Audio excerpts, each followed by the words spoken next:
my shit on the cover, now it's time for the blubber. Blabber, watch that belly get fatter. Fat boy in a diet, don't try it. I'll jack your ass like a looter in a riot. My shit's fat like a sumo, slamming that ass, leaving your face in the grass. Cause you know I don't take a duro lightly. Punks is jealous cause they can't outright me. Or kick that style, wicked wild. Happy face dude, never seen me smile. Rip that mainframe, I'll explain. A dude like me is going insane. Insane in the membrane. Crazy, insane, got no brain. Insane in the membrane. Insane in the brain.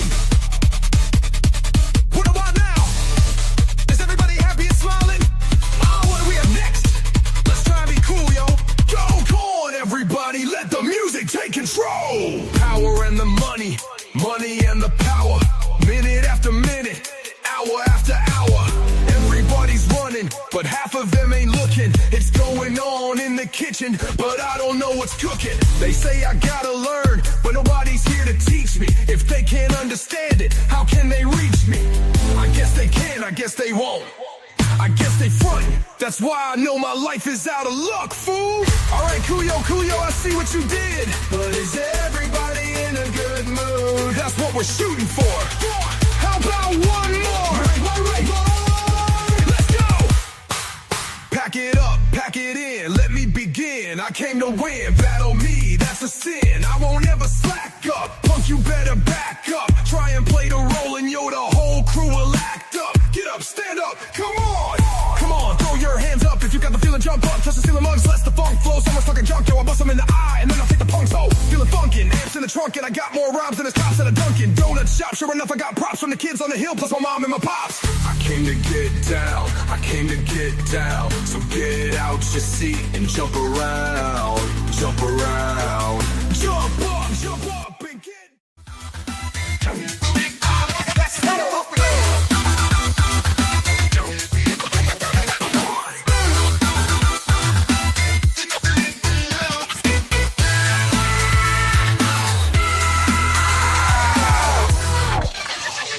Two dudes been friends for 40 years. One's in the sun, the other shifting gears. They got each other through thick and thin. Now they got their podcast and ready to begin. Let's go!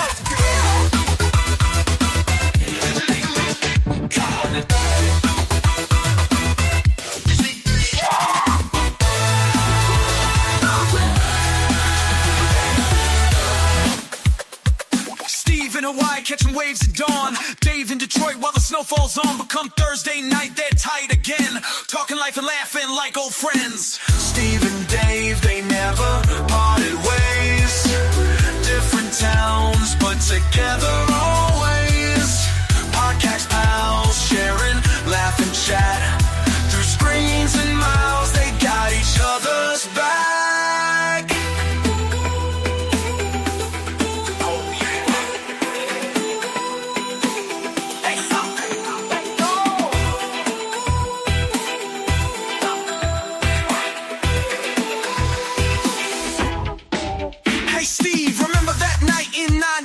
When the Stang broke down and we had to hitch a ride, you made a wish over at Gratchet at dawn. Here we are, man, still going strong.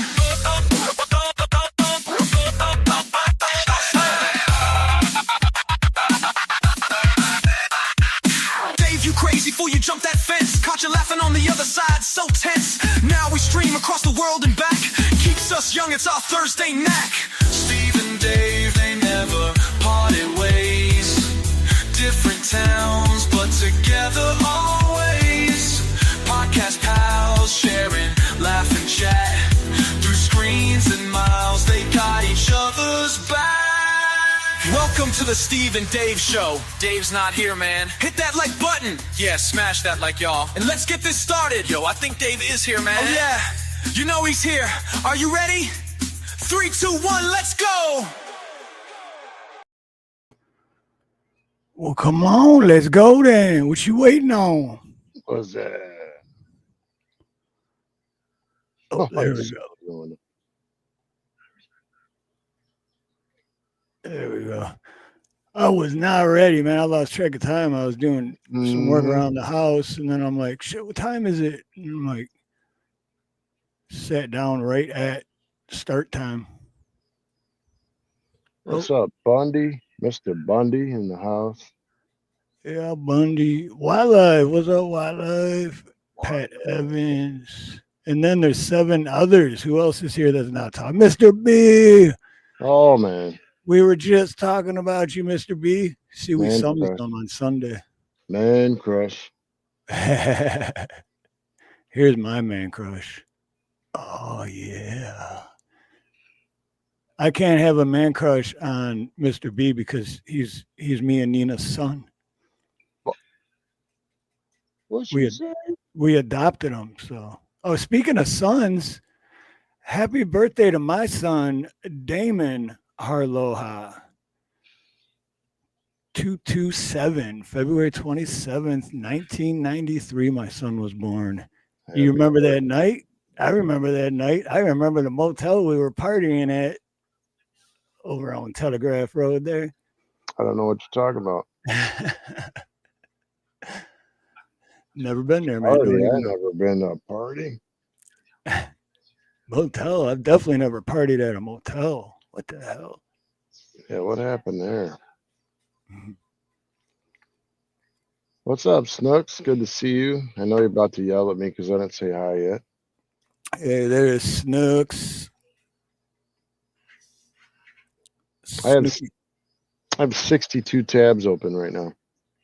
Holy dude, if I had 62 tabs, my shit would be froze. Yeah. Even with my new computer that's way more powerful than my last one. But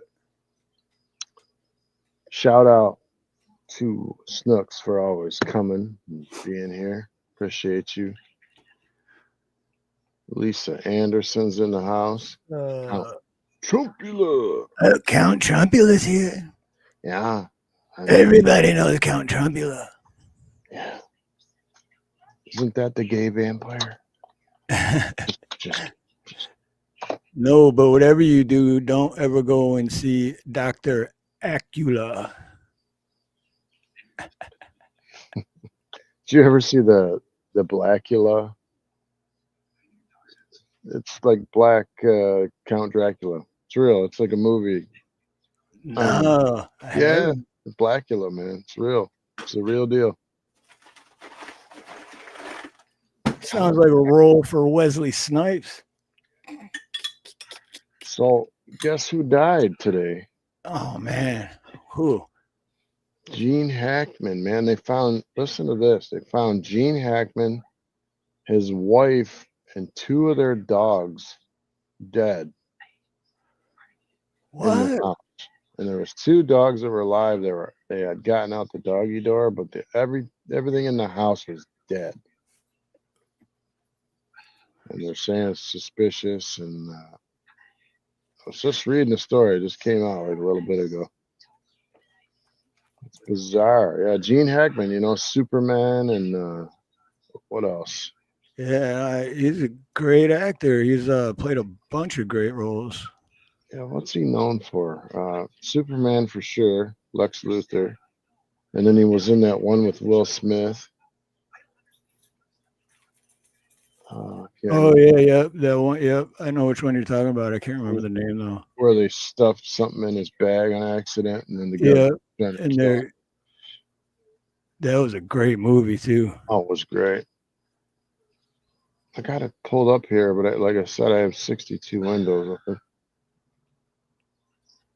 Anyway, yeah, so Gene Hackman. Oscar winner Gene Hackman, wife Betsy Arakawa, and their dog were dead for some time. Warrant sure. Yeah.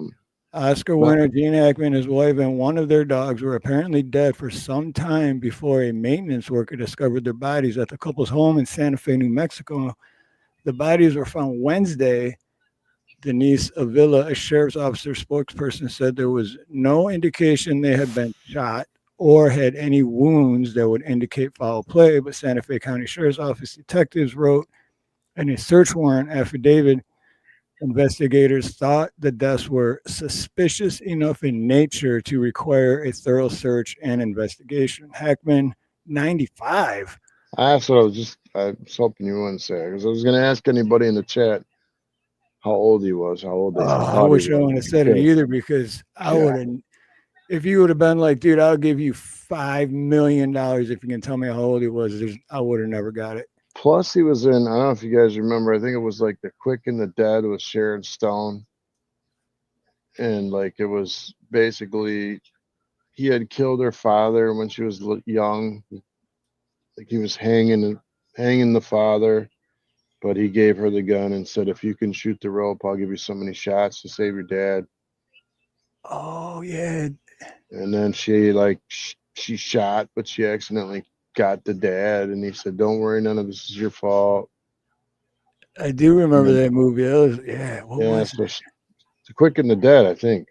Oh, that was the name of it. Okay. Yeah, so she grows up and comes back to town, and they're having like a um, what do they call that? Like old fashioned shootout competition. So all the best shooters come in from all around the world, and like they fight each other basically. I think Leonardo DiCaprio was like 16 in that movie, Damn. maybe 15, and he was Gene Hackman's son. You got to see it if you didn't see it. It's a great movie. But I was saying, Snick says, Dave, don't tell the whole story. I'm telling it all. Spoiler alert. Right. But dude, check this out. So, well, that and his wife was 65, so he looked him younger. But he Dude, was found in an entryway, and his wife, Betsy, was lying on her right side in the bathroom. A space heater was next to her head and may have fallen when she abruptly dropped to the floor. But then Steve-O just said that there was no signs. Where'd that go? Or no, Snook said it. I'm sorry. Snook said no signs of carbon dioxide or gas leakage either. So what the hell? That's really suspicious. What's up, Steve-O? something's not right. And Mr. B said the movie Hoosiers. That's one of my favorite movies ever. I forgot Gene Hackman was in that movie, but that is a fabulous movie. Dude, You ever I seen? think all the movies he was Oh, in, right. I can't think of one where I was like, oh, I like Gene Hackman, but that movie sucked. You know what I mean? Right. You made a perfect bad guy too. Yeah. The So here the other one, I'm gonna read a little bit more real quick because go ahead. New Mexico Gas Company tested the gas lines in and around the home after the bodies were discovered, according to the warrant. At the time, it didn't find any signs of problems, and the fire department found no signs of carbon monoxide leak or poisoning. A detective wrote that there were no obvious signs of a gas leak, but he noted that people exposed to gas leaks or carbon monoxide might not show signs of poisoning. All right. Whatever. He was loved, and that's pretty much it. Worker found body. I have no idea. But in the 911 call, the maintenance worker said he was unable to get inside when the operator asked whether the people in the house were breathing. I have no idea, the subdivision's caretaker said. I am not inside the house. It's closed. It's locked. I can't go in, but I can't see. She's lying down on the floor from the window. Well, Being another, the dog's not being alive is weird. that's what I mean. Like all three of them. Yeah, And that's it was weird. a dead German Shepherd too, so it wasn't like no lap dog. It was still in the kennel too, so It has like, to be some kind of like right. poisoning or. Yeah, if there was food and water in the cage or whatever, it had to been some gas of some sort. And the one out, two dogs were found, one outside, one inside. The one inside was dead. The one outside was not. Something happened in there. No indication of a struggle. No indication of anything that was missing from the home or disturbed. That would be an indication there was a crime that had occurred. Results in autopsies conducted on both bodies are not available yet. Oh, and then it says noting that carbon monoxide and toxicology tests. But dude, either way, 95. Whoa, dude, wow.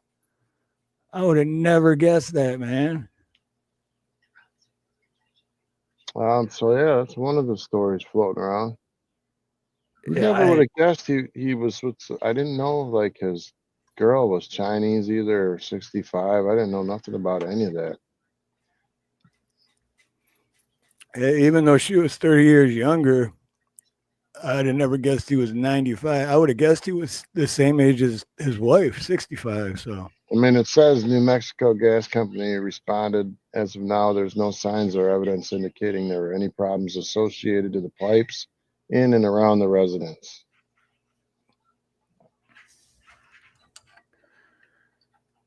No obvious sign of foul play. They had been deceased for a while, but would not speculate how long. God, how could he be 95, man? That's nuts. What's the other movie he was in? He looked good for 95. He was the sheriff in, oh God, what was it? It was a Clint Eastwood movie, like an old school Clint Eastwood movie. The one with the cowboy cuts one of the prostitutes or whatever, and they gather up enough money to hire a gunman to try to kill him. He was, I think his name was Little Bill. Anyway, I watched all the Clint Eastwood. He had to have been old because he seemed to be old in that movie, like in his 50s or something. Trying to remember the name of that movie. Unforgiven, maybe. I don't know. My brain is obviously gone. I can't remember nothing. Yeah, there is one called Unforgiven. I think that's with Morgan Freeman, though.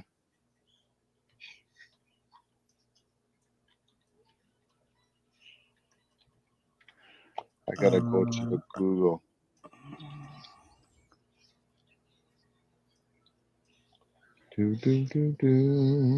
Trying to find let's see. The fuck was that? Trying to find yeah, never mind. It's taking too long. Yeah, it was Unforgiven. So it was called Unforgiven. I don't know if you guys ever seen that, but I loved it. I've seen it about 8 times. Of course, I'm into those cowboy movies where men were men and they're like willing to take it to the street and lay their life down or whatever for what they believed in, and you know what I mean? Like their reputation was everything and their word meant what. You shook hands and it meant something. Remember that? The old days. Right. Yeah. I wouldn't mind growing up then.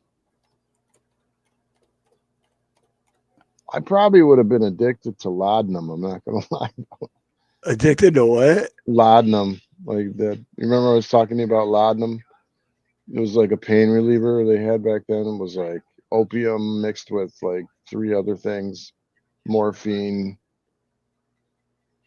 You don't remember it? Came in a bottle. You drank it. Did you ever see Tombstone, the movie Tombstone? Nope. How about God, Kurt Russell was the guy who played Wyatt Earp. You never seen Tombstone with Wyatt Earp and like Val Kilmer was Doc Holliday? I know of it, but I've honestly never, and I've gotten that so many times. Like, what? You haven't seen that? But Yeah, never watched it. Forging seen it. It's just headaches. Because she What's was up, Forging? And Terry, Aloha, Arlington Auditor. As soon as his girlfriend, they got off the train and got into a new town, she's like, I can't find any laudanum anywhere. And then one of the girls says, oh, I have a bottle. You can use some of mine. And she's like, yeah, it's only headaches. It's like, no. She was addicted really bad. Basically, all through the movie, she's just laudanumed out. So anyway, I think one time on the show, I brought up the laudanum and the definition, and we talked about it. It sounds familiar, so I'm sure, yeah. I just can't remember. Orgy. It's true, man. She's taking little swigs. By the end, she's like slamming bottles. See, now I'm gonna have to watch that for sure. I think she dies at the end. Like it in the credits or whatever. I think it says that she went on to die weeks later or whatever. Haha, I told you the end of the movie. So what else is going on? There's the Epstein files. This is our news segment, by the way. Epstein files coming out today. DOJ released the first batch of the Epstein files with names and flights, people who took flights to the island, 250 victims, and all that stuff's coming out in the wash today, and probably no more tomorrow, but a lot of big names on that list. We're gonna find out who was who. Oh, and they also found out that the FBI was not releasing those Epstein files. Oh, really? So Pam Bondi, Trump put Pam Bondi, and she sent a letter to the FBI, smashing them for hiding the files or not releasing the files. So Yeah, this says the Department of Justice released files related to Jeffrey Epstein. There's even a material release contained previously published pilot logs from the prosecution of Jizzy Jizz. Oh, the Jizz. The records include redactions performed by prosecutors on the case to protect the identities of potential victims, also published as Epstein's so-called black book that has previously been made public. mm-hmm. One document never before seen is what the Justice Department is calling evidence list, a 3-page catalog of material apparently obtained through searches of Epstein's properties in New York and the U.S. Virgin Islands. Among the items investigators obtained according to this document is one CD labeled Girl Pics Nude Book 4. Girl Pics Nude Book 4. And a folder titled LSJ Logbook, which appears to be a reference to Epstein's private island, Little St. James. Wow. Investigators also recovered a bag containing one yellow envelope marked SK, dated 8/27/08, containing multiple smaller envelopes containing $17,115 in U.S. currency. That's weird. Wow. Yeah, it's gonna take a while to unpack everything, right? So yeah. the news media probably got it all and like is going through it and then figuring out what to lie about for tomorrow's newscast. Exactly. Got to figure out what how they're going to spin their. Today in 1801, Washington, D.C. placed under congressional jurisdiction the District of Columbia. Organic Act of 1801 gave Congress control of the District of Columbia. Thank you for that, Watt. We should change it to a District of America. Exactly. We got a party. We're going to have to go down to the Gulf of America and have a party, Steve. Gulf of America. Yeah. That's what it is. No, it's the Gulf of America. Call it nothing new. Names we already knew. Oh, okay. Yeah. Hey, Sea Lover. Aloha. Hey, Sea Lover, did your Tumblr show up? It was supposed to be there Monday. I just want to.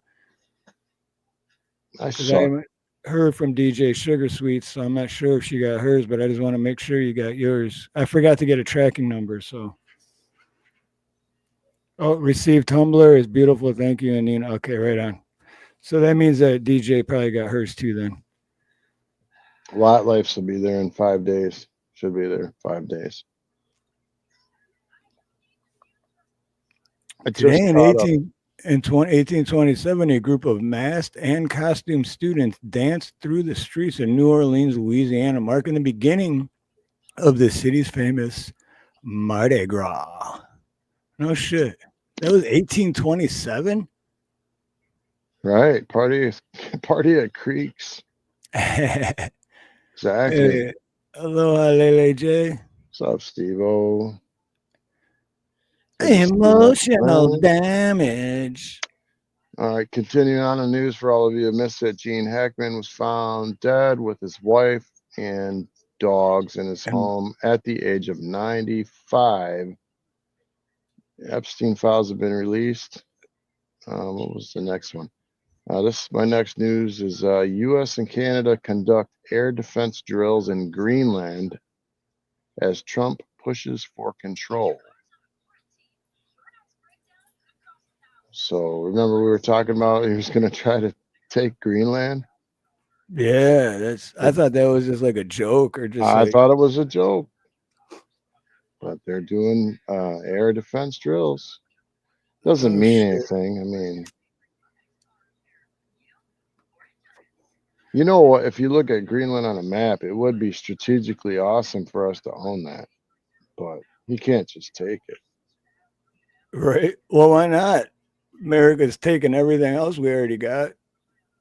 Right. There's only 100,000 people. We can relocate them. I mean, America took America and then they took Hawaii and then they take all of the people's money every day on their paychecks and they take and they take and they take. So why not take Greenland? Screw it. Biggest news of the day that I've read is Iran. Iran has placed its nuclear facilities on high alert, bracing for a potential attack by Israel and the United States. According to the report, the British Telegraph, Tehran has developed or deployed air defense system launches around key nuclear sites with missiles. So they're saying they're like 10 days away from a nuke. Trump said no nukes. Israel said no nukes. So we're going to see what happens there. But they're on high alert at the moment. So they must think something's about to happen. That was 7 hours ago.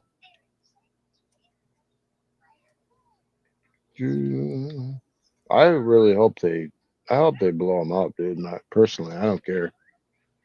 Blow that crap up so they shut up. I know it sounds mean, right? Sick of hearing about Iran, man. Just shut I up ran already. so far away. Oh, sea lover. Oh yeah, I go. Yeah, I don't like supporting Starbucks, but I still go there a lot. Like Iran has what good does Iran do in the world? No idea if they do at all. No, all they do is pay terrorists around the world to cause war and havoc everywhere. I mean, the Iranian people are the ones that are suffering for it because they don't want war. They just want to live and make a living, dude. But these extremist government, all they want to do is make war with Israel. So whether or not Israel deserves it, I don't know. But How did I get out of Iraq? Iran. Iran.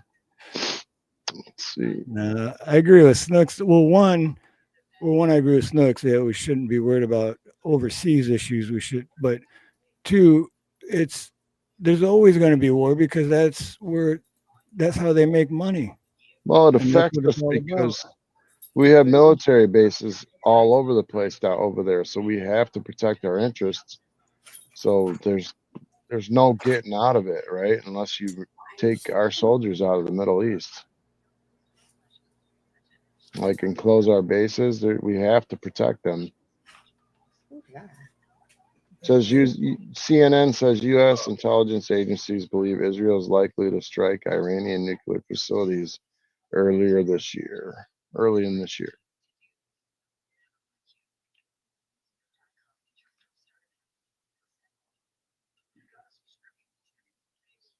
The funniest thing I saw all day was Trump was in a big meeting with European leaders, and he asked the UK Prime Minister if they thought that they could take on Russia by themselves, like point blank to his face, because he was talking crap.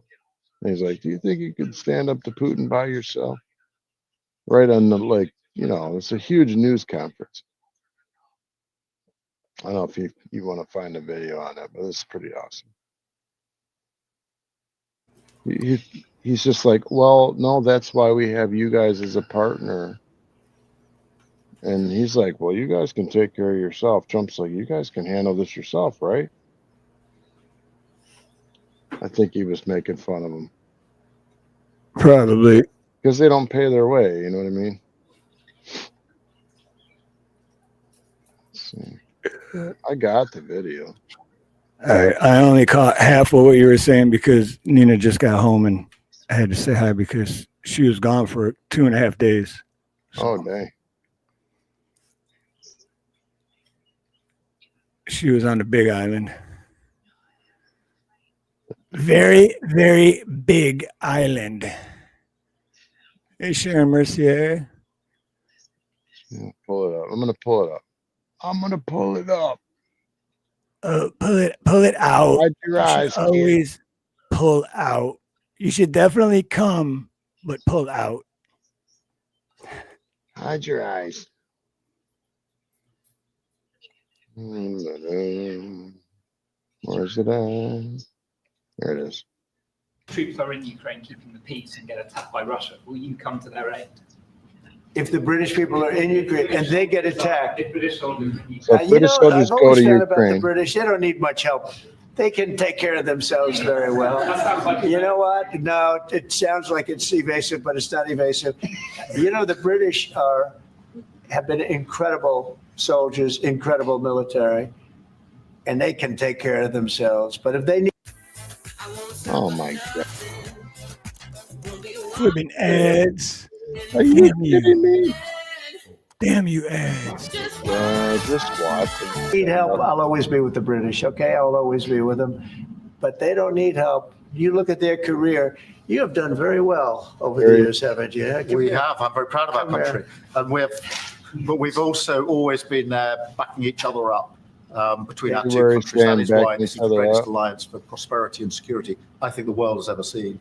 Whenever necessary, we've absolutely backed each other up, and that's at the Could you take on Russia by yourselves? Well, the security agreement, which has been a central though. question hanging over all of this. Will the U.S.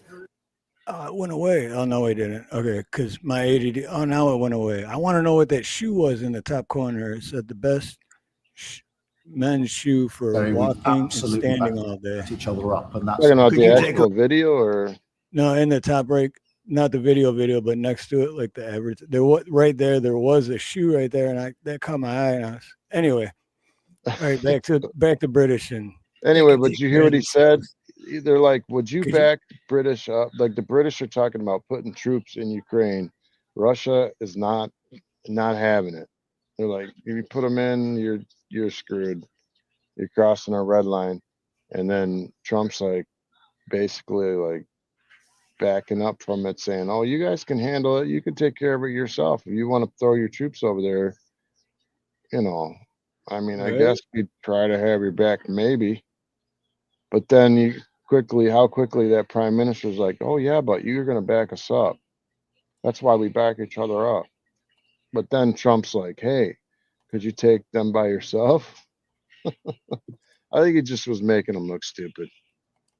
Personally, he looked weak to me. Like, then the way he said, could you take Russia by yourself? Hey, the shoe's back. There it is. The best men's shoe for walking and standing all day is the Ortho Walk. I like that. I want to Ortho Walk. I'm gonna look into that. I'm gonna pop it up. Let's look it up. Let's look it up. See, ads work. Advertisement works. Ortho Walk. This shoe just screams to me that you're old as hell. They got different colors. That might even be Steve right there. What's that? Oh, if you pull something else up, it's still got the Donald Trump thing on there. Oh, shit. Okay, well, whatever. Moving on. I want to hear that one more time. Prosperity and security, I think the world has ever seen. Whenever necessary, we absolutely backed each other up, and that's at the Could you take on Russia by yourselves? Well, no. So basically, Trump's like, you need, right there, he was just saying, you need us, pay your way, because if you don't, we're not going to back you up. Basically, I think that's what he was saying. I love how he does crazy stuff like that. Yeah. It's kind of ruthless, right? Oh, definitely ruthless. I mean, on live TV. Oh, yeah, because he just don't give up. No flugs given. So far, I'm like really, I'm digging it. I'm digging what Trump's doing. Some of it's scary, like the immigration stuff. Like, I don't want all immigrants to have to leave, but the illegal immigrants, I think, should have some path if they're decent people. They're working, they're not sucking up the government, and they're not committing crimes. You know what I mean? Maybe you could open the door for them to get citizenship or whatever in some way.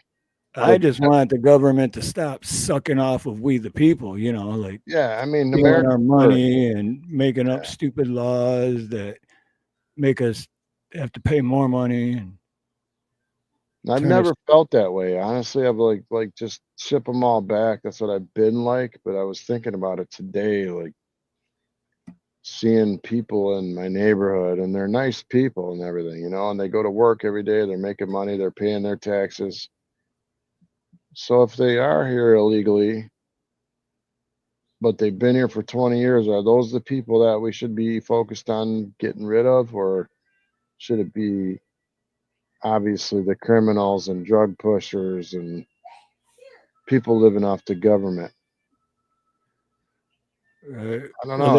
That would actually be a good way to get a smaller government, is get rid of the drug pushers, because that's who pushes the drugs, is the government to begin with. Yeah. So if we got rid of the drug pushers, never mind. In some places, it's like, I think Trump's bringing a sledgehammer when you need a scalpel. You know what I mean? Like in certain areas he's trying to fix. It's like he's just slamming a sledgehammer into the glass when he really just needed to cut out some pieces to make it right. He just has like a blunt way of doing stuff. Sometimes I don't like it. But yeah, and especially close the border. First of all, get rid of the fentanyl coming over the border from Canada, from Mexico. Number one is to kill every one of those cartel people. That's what I would say. That was first on my list if I was president. There's like, target those people with our military, those cartels at the border that are doing like human trafficking and all that. Kill all those people, or I shouldn't say it, unalive all those people harshly, because I mean they're taking little kids. You know what I mean? Get rid of those people. Yeah, it's true, forging, but I mean there is people getting hurt too, and it's hard. It's hard, man. It was Brian Griffin. I don't know. I have feelings like if say a kid was in. It's not the kid's fault the parents came in illegally. And what if he'd been in school for 10 or 12 years and he's acclimated to society here? Right. What did he do wrong? You know? One sec. But keep going. I'm still listening.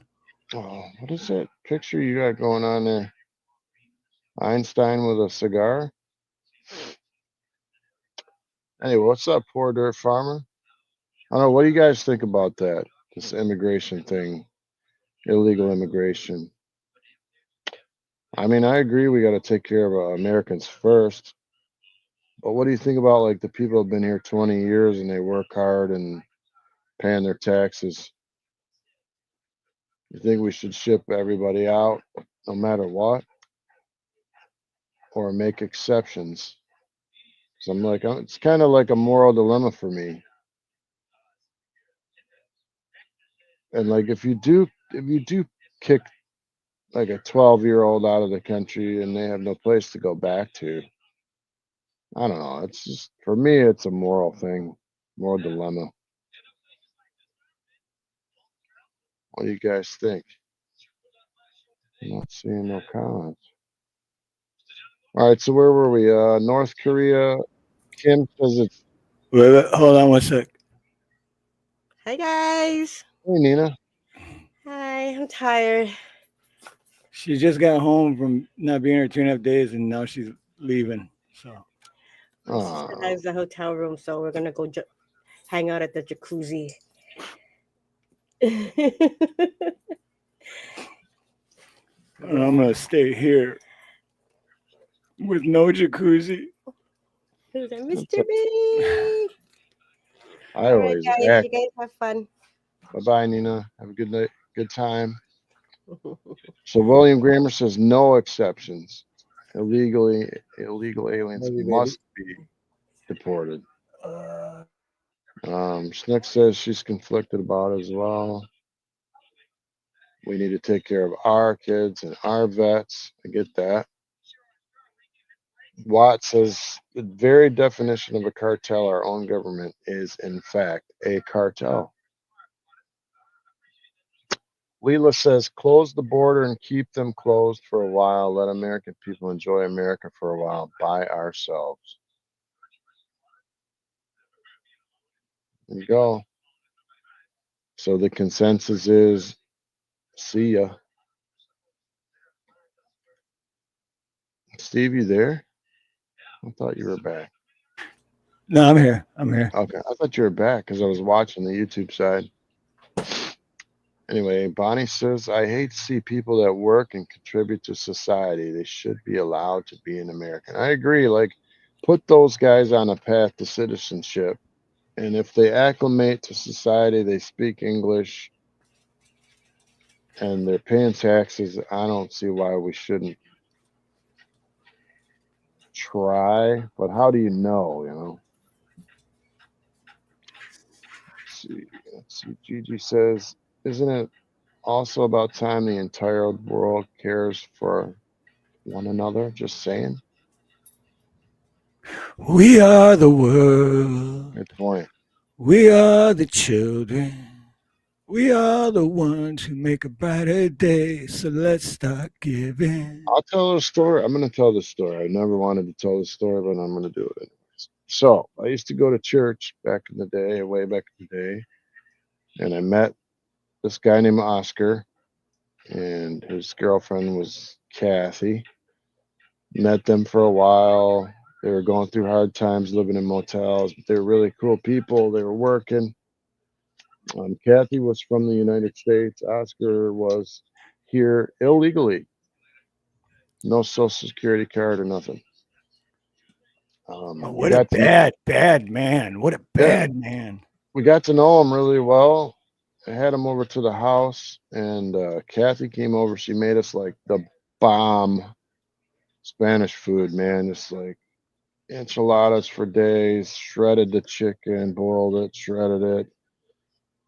Treated us like kings. And I got to know Oscar. Then I let him work for me for a while. And then like we opened our home to him for a while, like both of them. And then during that time, they kept going to church. They were doing what's right. They were trying to do what's right. So I told them, hey, if you want to continue to do what's right, you guys got to get married. You know, maybe they'll let you have a social security card. Imagine if you get married. And like I said, the guy was a good guy. He paid taxes. He wasn't stealing from nobody, wasn't robbing nobody, took care of his kids. So he's still here to this day. But I mean, I helped him. And now it's like I'm on the other side of it going, I don't know if we should let him stay. So For me, I'm morally, I don't know what to do. I know the criminals got to go. I know the guy sucking off the welfare system got to go. I'm just stuck in the middle on the other ones. How do you feel about it, Steve? I'm not even sure, man, really, because here where I live, it's so diverse that Yeah. I wouldn't know that, like, I don't know, like I run into people that barely speak English and they're American citizen. And then I mean, like, I don't know who is illegal or not. And everyone I know, they're all contributing to society. So it's, you know, it's like, I guess it doesn't matter to me. It's like, just leave them alone. Unless, like you were saying earlier, coming Like in and the R wording, R peeing people and unaliving people and shit like that. Yeah. But that goes for illegals or just for human beings in general, right? and there are a lot of jobs that Americans think that they're above and don't want to do, where immigrants come in and do those jobs that frankly Americans think they're above. Just being honest, right? There's jobs nobody wants to do, and they fill those spots, and we're more than happy to have them in those moments. But I do agree we got to get a majority out. We do have to focus on us first. But I think like you should try to give them a path to do it legally. And there should be some sort of penalty for the original offense of coming in illegally, right? Right there, Watt. Tell me what to see. Imagine thinking that someone who doesn't have a social security card is bad, but someone who blindly follows the system with one is good. Good call. Fucking, I love it, dude. I think I'm gonna write that on this board. And that story I was telling about Oscar and Kathy earlier, they did end up getting married. He was scared to death when he went to the courthouse that he was going to get deported, but he took the chance, went down there, and they gave him a social security card and allowed him to get married. So they were really cool about it. And, he learned English. He assimilated. He pays his taxes. Well, it's like Steve-O said, that stuff it needs to be dealt with individually, not as a whole. Right. That's what I was saying about the sledgehammer thing. It's like, can you put everyone in one box and then just smash that box? I mean, the problem's so big, maybe that's what you have to do at first. I don't know. Yeah, I mean, when you say it like that, it does sound to me harsh, but I mean, I was a few weeks ago, I thought just like that. It's like, get them all out. But then I remembered that story of meeting the people that I met and helping them, and I'm like, oh yeah. Like, I thought, what if they were listening to me talk on this podcast? They would think I hated them. See, I snuck in the USA. I was hiding in a womb for a long time. Then I popped out and declared my citizenship. That's how you do it. That's how it's done right there. You're talking about getting rid of the anchor baby thing too, like where you come in and get pregnant and then all of a sudden you get to stay because you got pregnant. That's what Trump's been talking about lately. He's getting rid of that anchor baby thing. Is that what it's called? I never even heard that, anchor baby. It's like, if you come and the American knocks you up and you get pregnant, it's an anchor baby. You get to stay. But the problem is there's so many people using those, they all get knocked up on purpose so they can live off the system. System's overloaded. Americans are suffering and not able to get help. It's like, for instance, at the border, they're giving all those people, illegals, money to stay in those hotels and then North Carolina floods, and FEMA doesn't have enough money to pay for those people to get help in North Carolina because they're taking care of the people at the border that came in illegally. Now that is completely stupid and wrong. So technically, what you're saying, all those people need to go. If you're living in a hotel for $150 a night and getting $1,000 in food stamps, get the hell out. No, but basically what you're saying is it's the government's fault. It all goes back to the government. Yeah, and how really do you get a big enough government to go through everything with a fine-tooth comb? You can't. You would have to have millions of government agents. Oh, anyways. It's like government. Like I said, it all goes back to it's the government's fault, and that's what I've always been saying: less government, more freedom. I mean, for who gives us a credit score? Who tells us if we have good credit or not? The ones with the worst freaking credit in history, the government. So how are you going to tell me what my credit is when you're trillions of dollars in debt? It's always the government. So kind of, less government. Get rid of the government, more freedom, less problems. That's all I'm saying. I bounce back and forth. Like, look at what Mr. B says. You can't pick and choose the crimes if they came in illegally. They broke the law, period. If you want the laws, they need to be enforced. Whether you feel badly about it or not, or it doesn't feel right or whatever, the law is the law, right? See, I don't want the laws, though. If no one's being physically harmed or stolen from,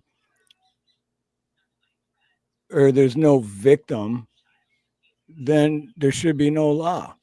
Like, oh, your tags are expired. Get the fuck out of here. Let me live my life. Why? Oh, because government needs more money to get more in debt. So they got to create more shit like that. Your tags are expired. Now you got to pay an extra ticket. And you still got to pay for your tags. Or you didn't completely stop at that stop sign, even though there's no other cars around. Yeah, You're going to have to pay for that too. I heard about this 5 million golden ticket thing. What is that? Yeah, what is that? I seen that comment a little bit ago, but I didn't hear about it. I think it was like if you're wealthy. It was something to do if you're here, but you're wealthy, that you can buy a $5 million card or something, like the green card, except it's gold. We're gonna have to look that one up because I didn't look into that one.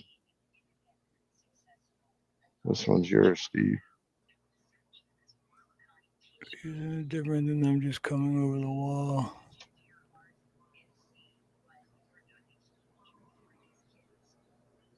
I don't know how that worked, because you remember Simon, right, Dave? Yeah.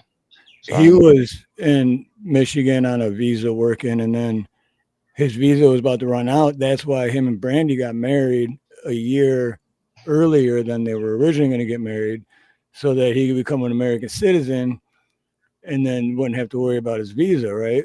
But then they went to England, his hometown, for their honeymoon, and Brandy loved it so much they never came back to America. So he became an American citizen living in England on a visa. Not literally, but you know what I mean? He became an American citizen just to move back to where he's from anyway. So well, he's got dual citizenship now, so right. Why does anyone that can afford 5 million want to come here to do good? I don't think so.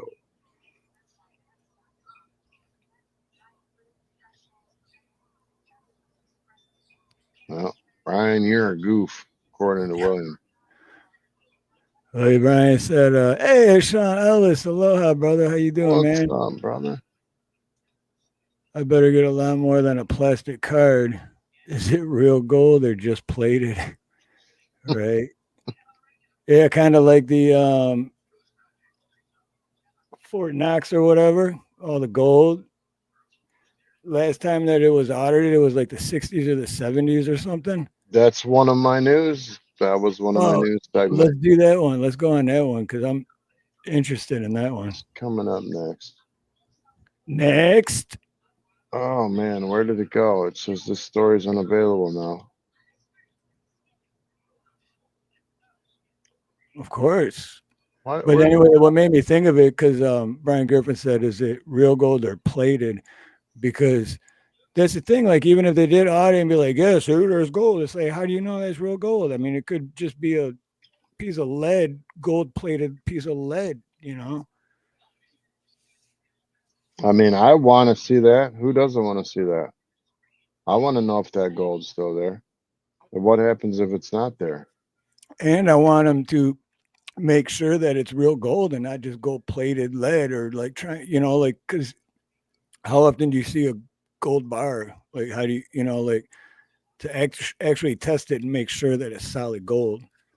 So this was yesterday. President Donald Trump said his administration is going to audit absolutely the U.S. gold reserves kept at Fort Knox in Kentucky.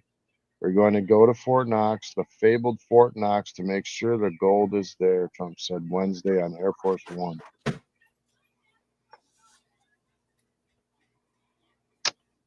Elon Musk to be led inside Fort Knox depository to inspect the gold 6 days ago. So what's going to happen? They're releasing Martin Luther King's stuff and JFK's assassination, all the documents on both cases. You know what else I know is going to happen? What? Everyone in the chat, if they haven't already, they're going to make sure that they hit the like button. They better, because we like them. I would like your button. If you gave me a button, I would push it. You know what I'm saying? Yeah. I like pressing buttons. And for all of you that just came in, we spoke in the beginning. Gene Hackman was found dead at 95 in his home with his wife and his pet. All of them were dead, suspicious causes. And who knew Gene Hackman was 95? Because I did. That was amazing. Yeah, I know. I'm still blown away by that. And Mr. B, I sent you an email too, just in case. I believe that's the end of my news segment. I think it's time for our intermission. Oh, yeah, that's the end of the breaking news. Oh, I had the wrong one up. See, because I had this one up, but you can't see it. You had the wrong one up the whole time. No, I did, but you just can't see it. Let's see. Yeah, let me do something real quick so we can see it. All right. Well, while you're doing that, I want to do this. Yeah.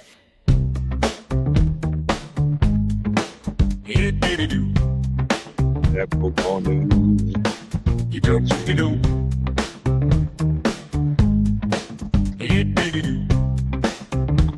We should rap on that one time.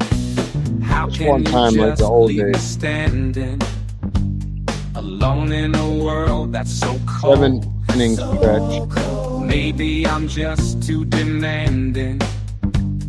Maybe I'm just like my father. Whatever, like background music. Maybe you're just like my mother. I love it. So I had the news on there, but the way like that or like that, we're covering it up, so I didn't even realize it. The border one was sweet. Yeah, that one. Yeah, that's pretty good. But now we're done with the news. Breaking news, I had a bowel movement.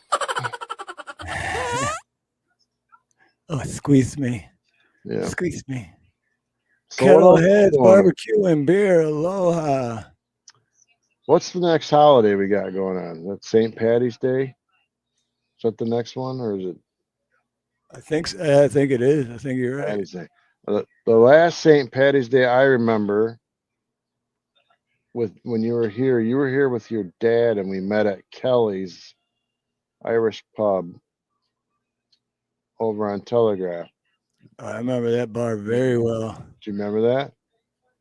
Wow, how long ago was that? God, I don't know, but like 10 years? It's so weird. Like I go out to the garage. I can't remember why I went out there, but then I'll remember these things from 10 years ago. Like, you know what I mean? Like vividly. Right. Or was it the very last time I went? Or was it? No. It was before. Because the last yeah. time I went was 5 years ago when Stacy passed away. Yeah. And then I can't believe that was 5 years ago. I know. Well, it's almost 5 years, and April 1st will be 5 years. But then before that, it was like 5 years. Holy shit. Yeah. Where's our life going, Steve? We're dead already. Dude, I've only been, because before that, like when I first moved here, I used to go back to Michigan like at least once a year. Kettleheads. And then the more this became home, I just kind of stopped going. And then wow, yeah, in the last 10 years, I've only been to Michigan twice. And then the 5 years before the last 10 years, I was there 5 times. The only reason I remember Kelly's is because I remember that they brought you out a basket. Remember? Like it was like for $15 or something. It was a basket full of beer with ice in it. Oh, yeah. Many bottles as they could put in that basket. And it was like $10-15. Well, dude, I always went there because at the time I was living at that house on West Point, and it was 4 houses away, so I didn't have to drive. Yeah. I could walk there and crawl home. Oh yeah, you're near Michigan, huh? You know Kettleheads? I haven't seen him before. Welcome in, man. Oh yeah, Kettleheads Barbecue. I haven't seen Kettleheads in a minute. It's good to see you. Man, you should check out his channel. It's for me, it's hard to watch because every time I watch one of his videos, I'm like, oh, that looks so good, dude. I'm fucking hungry now. What's it? What is it? A barbecue channel or what? Let me check it out. Yeah, definitely check it out. Oh yeah, and thank you, Cheryl Rich. Yeah, Damon is my son. And February 27th, today is his birthday. And I remember the day very clearly, like it was yesterday when he was born, because I was a 17-year-old, or no, wait, was I 16 or 17? I don't even remember. But anyway, I was like 16 or 17 years old. I think I was 16. And we're partying at this motel, and I get my beeper went off. Somebody paged me, dog. I got to use the phone. Someone paged me. And it was yeah, you got a quarter? Yeah. Got a quarter? I don't got a quarter. And then the phone call was, hey, your kid was born yet? He was a boy. His name's Damon. And I was like, sweet, hand me that 40. Let's get back to partying. Because I was a piece of shit back then. That's why. Yeah, but then I got my shit together, and now me and my son have a good relationship. So now you're not just a piece, you're the whole turd. I am too. Oh, I'm sorry, Snooks. Well, you know, I got to do something once in a while. Kettleheads. I'm going to check out your channel, man. See what you got. I'm already subscribed. See? There you go. Oh, I've never been on here, but I'm subscribed somehow.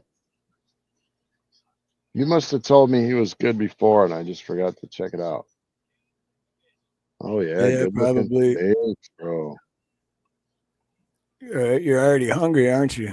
Onion rings and bacon wrapped maples. You're already hungry, aren't you? That's why I love his videos, and he's a cool dude, but it's hard. It's hard to watch because then I'm like, fuck, I want that now. He reminds me of us. Do you remember when we were at your dad's? He pours beer on the ribs. Yeah. Remember we did that? Yeah.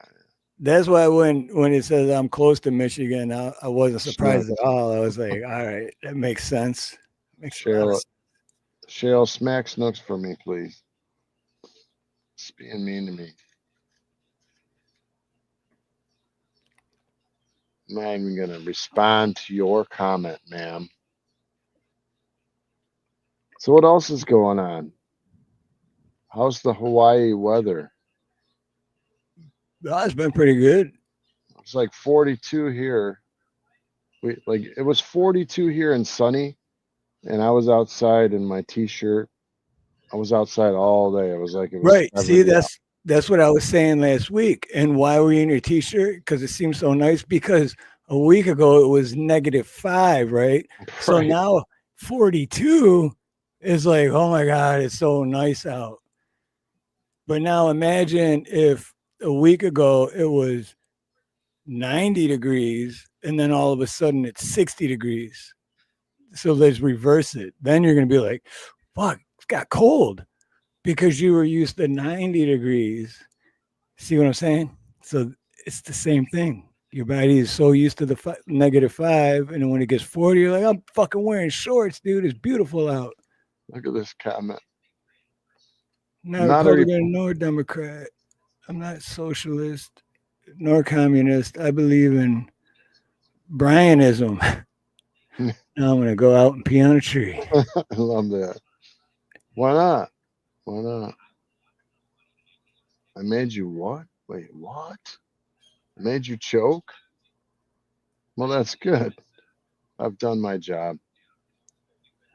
But I had something very, very, very interesting happen to me this week. And real quick, before you say it, I want to say congratulations on all your latest shorts. You're banging out the views. I'm proud of you, man. You're doing well for yourself. Hopefully everybody out there is growing together and networking and supporting each other's channels. Just remember to do that for each other. It's important. I mean, if you want to grow, we got to do it together, right? Yeah, absolutely. Yeah. And I want to say, well, I'm going to wait on that story anyway because I want more people here listening when I tell a story because I'm excited. 32. It was like we dropped 16 people in like 10 seconds. I know. I don't know what's going on. Someone else probably went live. That's probably what it is. They'll be back. We're better. But yeah. Plus we do. But I also want to say congratulations on Dave for his success on his channel because I have success. Van life, my brother. Dave's channel is blowing up. I'm trying, man. Today's video sucked, I guess, because I had like 45 views after 5 hours. Here's the deal. Unless you got something else, I was just gonna tell people what's going on with me real quick. So I gained 14 pounds in wintertime here. So I decided today that I'm gonna do 1 meal a day, at least 1 meal. I'm gonna do smoothies from now on. Homemade. So I went to Randazzo's today and bought like kale and spinach and carrots and strawberries, grapes, peaches, pears, broccoli, anything you could think of, right? And I blend up all this kale and spinach with some strawberry banana yogurt with real honey and what else? A couple of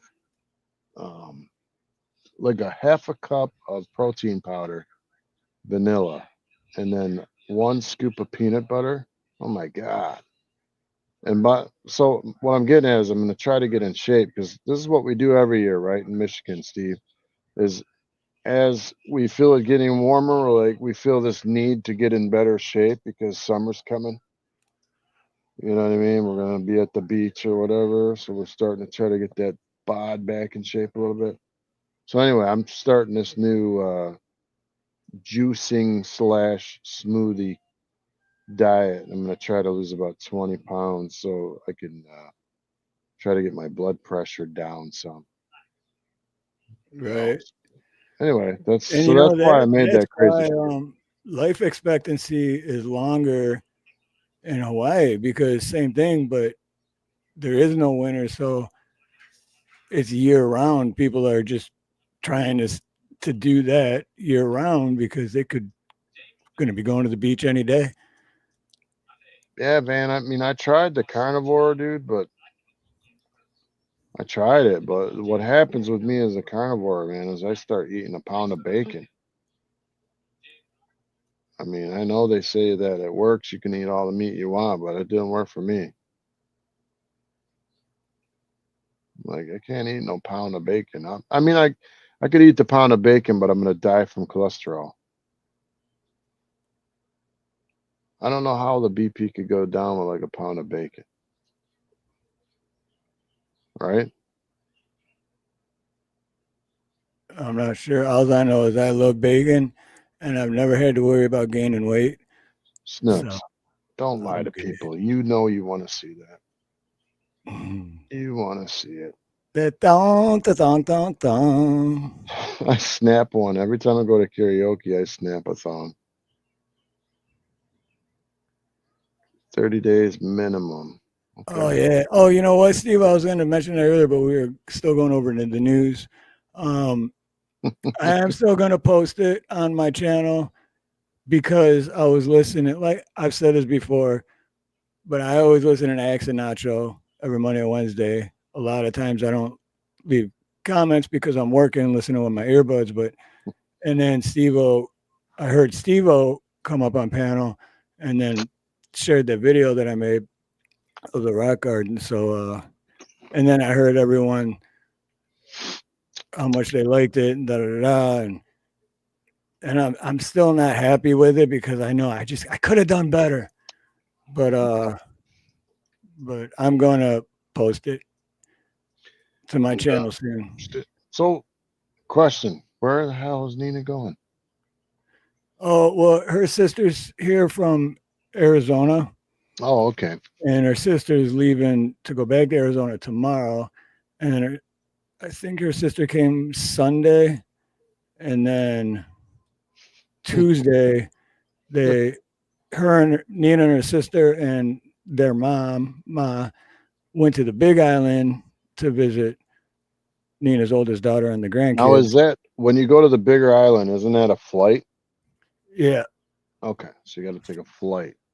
A whole 40 minutes or 45 minutes. People realize that though, dude. They don't know that Hawaii is that spread apart and that you have to fly from one island to another. They don't know that. Right. You know, it's funny though, dude, because it's so when you take those flights, you take off, and then as soon as you hit your altitude or whatever, you're already coming back down to land because it's just all right, we're there. So what you think like Waikiki or whatever, is that the most beautiful place in Hawaii? Like ritzy, nice? Nope. I mean, that's the most popular, most well-known as far as like tourists and stuff. But yeah, Waikiki is just like if it were safe to go to Detroit, you know, it's just like the main feature. Okay. But as far as like there's quite a few different areas of the island, but multi-million-dollar homes where it's just, man. Van Life says he's exhausted and been waking up at 3 a.m. for work. That sounds terrible, dude. That's what time I go to bed. 3 a.m., man, that sucks. What time would you have to go to bed at night to get up at 3? Like, right? Yeah, that's the thing, because Sean Ellis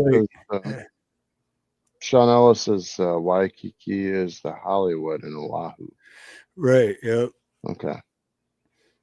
But there's much. I mean, if you're a tourist, it's cool. When I first few years, before I met Nina, I lived on a lot closer to Waikiki, and I would go there and hang out on my days off of work, and still fun. Definitely fun. Hawaii Kai is Beverly Hills of Oahu. Yep. Hawaii Kai is one of them. I can't think of the names right now for some reason. But yeah, over there towards Hawaii Kai on that side, just multi-million dollar homes. It's ridiculous. Like how, but then again, I was thinking of this yesterday on the way to one of my jobs yesterday, and it's I should have taken a video. I actually can. I'm like 10 minutes away. I can go do it anytime. But in Waipahu, a city that is kind of more known as like run down, or I don't want to say ghetto because it's not, but you know what I mean, it's more run down, it's older, but dude, some of these the subdivisions over there in these neighborhoods, these like older homes, but they're huge, like huge. Very, very, very big home. I mean, like literally the one I went to yesterday, every home on that street was just, but then what they do is they're so big, they section them off. And so it's like one big house, but they'll section it off to like 4 or 5. And then they rent it out. So it's really like 4 or 5 houses in one. People don't know how much money it is to live in Hawaii. I mean, yeah, no idea. Like if you told them your mortgage amount, they'd probably fall over. I know. I was shocked when you told me what your mortgage was. Yeah. I told you what mine was, and you're like, "What?" I was like, "What? Yeah, I wish." Right. That's what I spent on gas. So, yeah, if I ever come to Hawaii, I'll have to bring like $5,000. No, because that's the thing, though. Well, if you come here to visit, you want, because if you come here to visit, you're going to need that kind of money if you're going to be staying at a hotel. I want to snorkel. I want to do it all. If I come, I'm going to do it right. You know what I mean? But if you're coming here and you have a place, like obviously you have a place to stay, you come here and have a place to stay, you don't have to worry about the hotel. You just saved over $2,000 right there. And then, you know, I mean, I guess you would, renting a car is going to cost, but I guess you would want to. I don't know. I'm going to find that lady from your video, that nice old lady down there, the homeless encampment or whatever. I'm going to go down. Oh, Joanne. Yeah, Joanna. Joanna, coming to your house. Your pallet house. Joanna, what a sweetheart. Yeah, she's awesome. And she's from Akinoa. And I thought she was Filipino too. Because she even said, most people think I'm Filipino. And I'm like, I did. You got me. HOA, yeah, not a coincidence. HOAs are worse than the government. HOAs are the most corrupt, pointless, worthless pieces of shit on this planet. Any place that I can't have a bonfire, I don't want to live. Basically, that's my rule. If there's no trees and you can't have kids and you can't have like a bonfire and you couldn't turn your music up a little bit in the backyard once in a while, I'm not living there. Or even worse, like let's say 5 years goes by and then you get a letter in the mail saying you need to paint your house because the paint's starting to fade a little bit. So you got 2 months to do that. And fuck you. Don't tell me what to do with my house. But if you don't do it, you get fined. And then it's just and then they bring lawyers in, and the HOAs are so big, they're going to win because can't afford to hire better lawyers or more lawyers than them. And it's just so then you got to spend $5,000-$6,000 to paint your house. So you don't get a $150 fine every month for the next 3 years. Or you just spend $1,000 and go buy all the shit yourself and then have to take 2 days off of work and paint your freaking house, which you had no plan on doing up until 2 weeks ago. I'd be going to jail because someone would come over and say I got to paint my house, and I'd punch him in the face. Right. I wouldn't like outright punch him in the face, but I'd be like, you know what, dude, you need to get in your car. Yeah. Go worry about your property. And then he would say something stupid, and I'd be like, bro, this is, I'm from Detroit. Don't come over here and tell me how to paint my house or when to paint. Come on, man. Well, it's like Bonnie says, HOA is a group of people that just want to tell you what you can and cannot do. Fuck that. And that's all it is. And what's even worse, parties. What's even worse is these people, or it's depending, because every like year or two, they have like a new person that's in charge of the HOA, or they get a new whatever.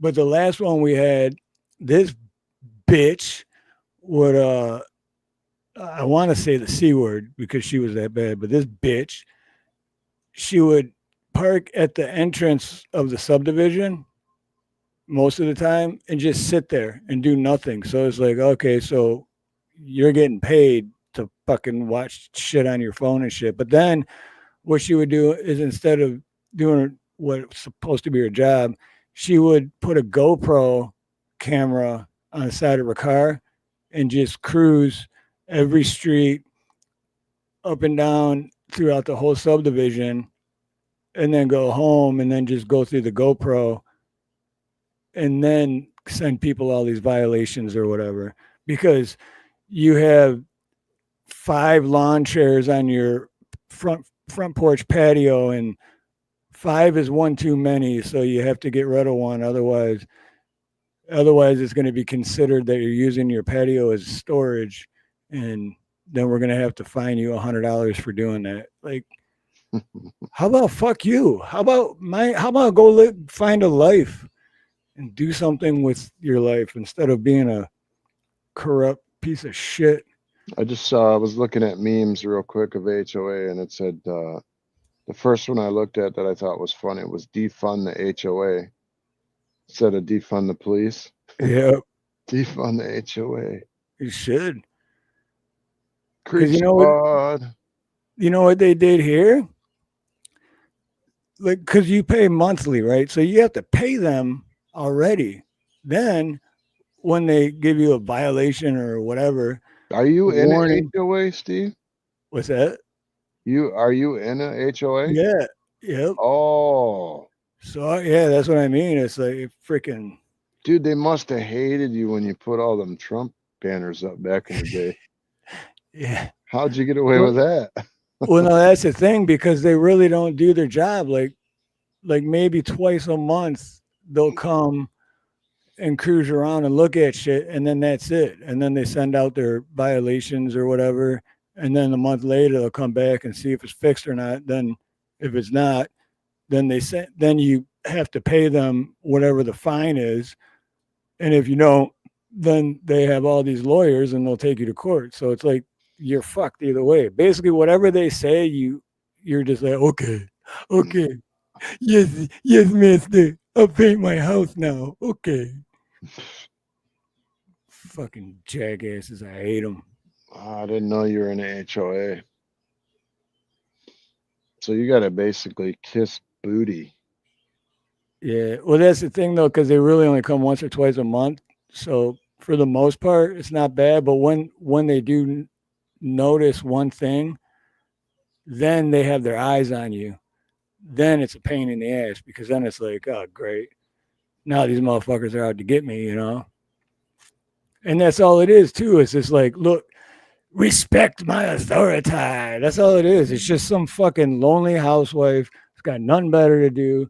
Her husband's works 10 hours a day or out of state, so he's barely ever home. And, well, if I become a member of the HOA, then I can really boss people around, tell them what to do.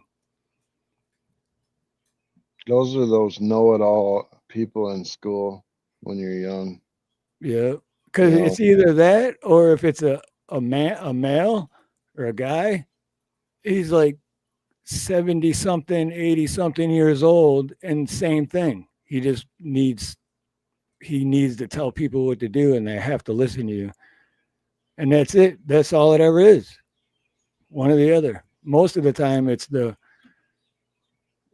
freaking house, the lonely, bored housewife.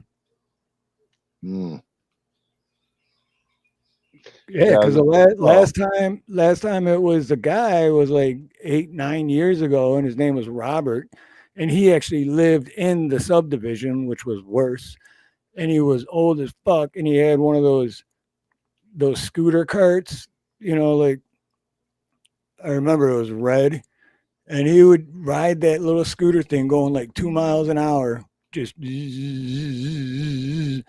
and go up and down, and people would hear him to close their garages and lock up the house. Like, oh, fuck, Robert's coming. You can hear him from a half a block away, but it takes him 5 minutes to get there because the thing only goes so fast. And then ever since then, it's been a female that's just the same thing. Got to do what I tell you to do. Because you must, HOA, the assholes, all of them. These memes. Oh, I'm stuck in memes about HOA. Look what I've done myself. There's so many memes for HOA. It's hilarious. They made like skits about them. We'll have to play some of those next week. Yeah, because they are the worst, man. The worst. It's like some of the rules I'm looking at. Your grass has to be like a certain length. Can't be over like 5 1/4 inches or some crap. Like, yeah. Do they come and measure? No, they don't. Well, here anyway. I don't know, because each HOA is different. It all depends on who. I feel like you should make a video about HOAs.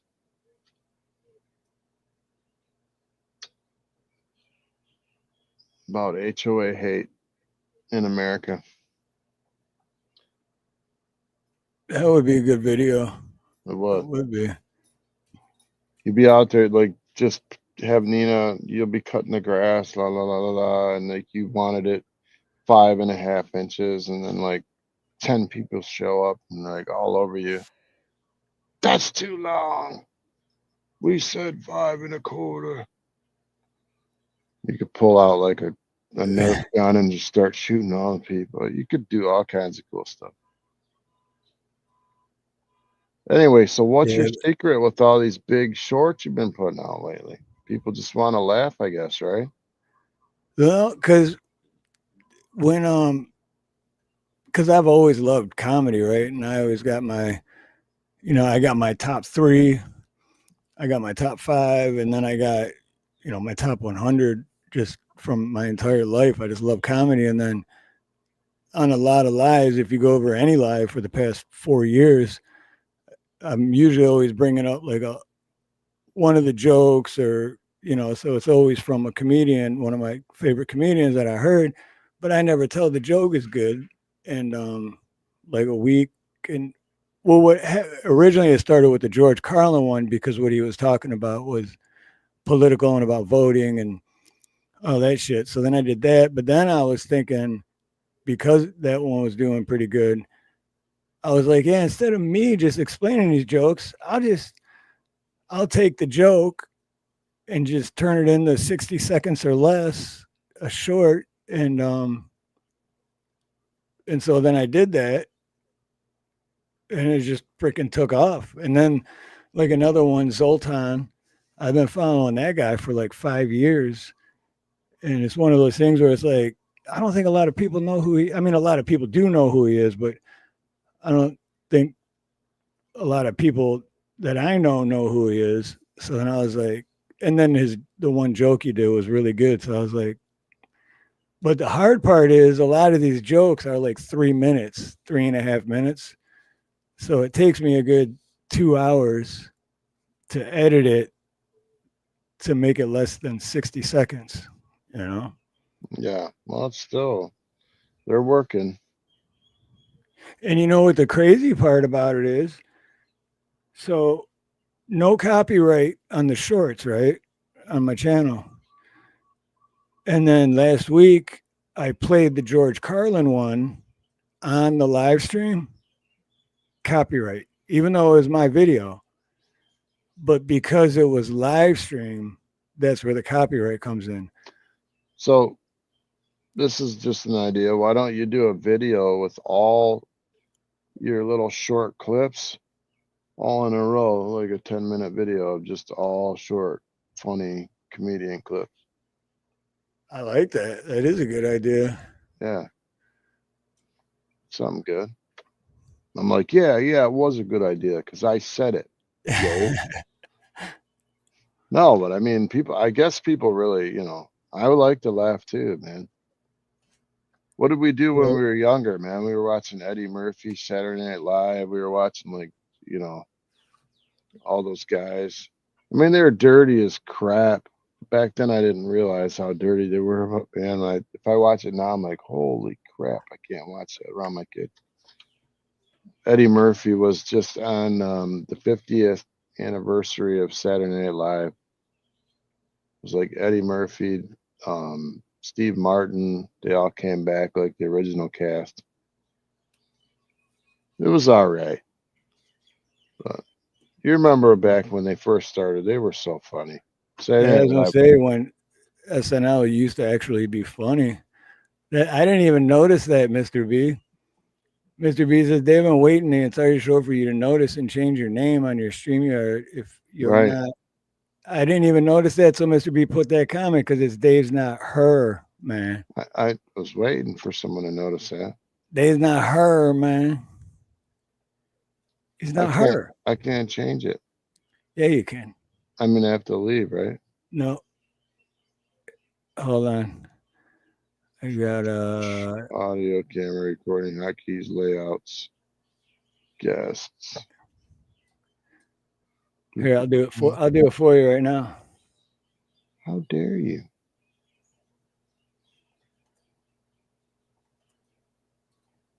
There. Yeah. Just like that. It's magic. Oh, it's magic. So update on Mom real quick for those of you that have been asking, and thank you guys for all the messages and private DMs. Mom had a rough week. I didn't know if she was going to make it last week, couple days, so I wasn't on YouTube much. She's doing much better now. She was lucid tonight. Her eyes were wide open. It was like there was my mom again. You know what I mean? Like, it's been like a foggy place for the last couple of days. But today she was really good. So, I fired her PT, the people that come out and help her, supposedly help her walk again and strengthen her legs. I fired them finally. He's like, the last straw was like, he called me at 10:30. He's like, I'm gonna be out to your house at 11:30. I'm like, no, you're not. What the hell are you talking about? You got to give me advance notice. You can't just call an hour before you get to show up at my house. So I fired them. They were all Indians anyways. And no offense if you're Indian, I just don't care for Indian caregivers because I don't think they care about it's just a job to them. Like, I talked to the guy about Blue Cross. Before COVID, Blue Cross would give my mom, if she needed it, would give her 28 days of PT care, physical therapy. They would come out and work with her legs, help her to walk again. You would get 28 appointments in a month, or as many as you needed. After COVID, you get 10 per month. And that's a huge difference. And she has the best insurance, Steve. They worked at universities, U of M, big time university. She got the best there is healthcare. And they give her 10 visits. One is a nurse visit, one is the first consultation visit, and then you get 8 physical therapy appointments, 2 per week for a half hour each visit. So how does someone who's in a bed all the time get better with a half hour twice a week? Yeah. And that's all Blue Cross will pay for. And it's not even just Blue Cross. It's Blue Cross, Blue Shield, plus Medicaid. You know what I mean? It's like the max insurance you can get. Yeah, that's messed up. That's really messed up. So when we were in the hospital, she's walking 75 feet in the hospital. Like per time I'd go there, she was like at 50 feet, then 60, then 75. And then at 75, they're like, oh, well, I guess she's good enough to leave now. Come get her. Like it was literally like the next morning, come get her right now. So I had to scramble to get a bed at the house, and you know, because I don't have a hospital bed at the house. So we're scrambling to get all her stuff that she's gonna need. And I'm just like, you guys are ridiculous. Can't you keep her for a couple more weeks? She's having massive gains, right? And then she comes home and they're like, oh, don't worry, PT will do that at home. And then they tell me, oh, she only gets 8 visits. And I'm thinking, you guys are that's ridiculous, man. Like, That's 4 hours. 4 hours a month. They're bastards, dude. Think about that. 4 hours a month. If you look at it that way, it's like, yeah, how the hell are you supposed to? They're bad. Gay. Oh, I mean, I got mad. I'm like, so, and the other thing is like, okay, they're like, do you want hospice care or PT? I'm like,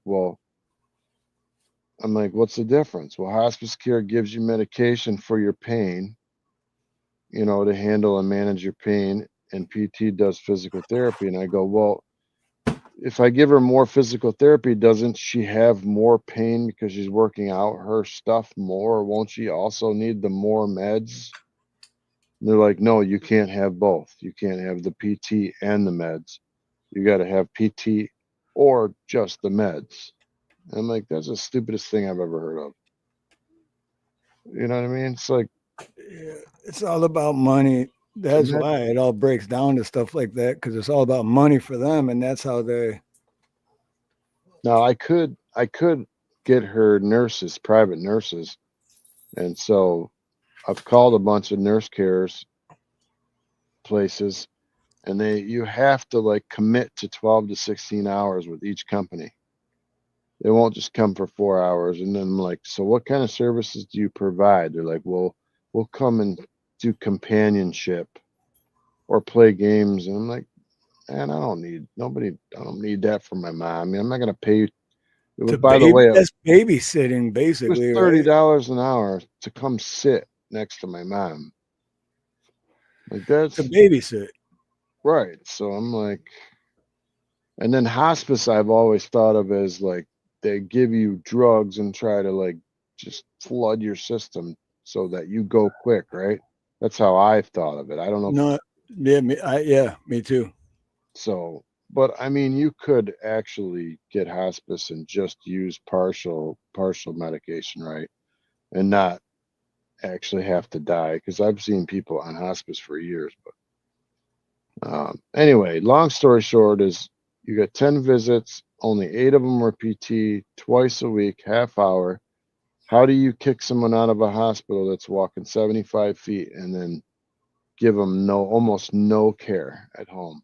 So we added up what it would cost me to fill in the other days, and it was like $3,000 a month out of pocket. Jeez.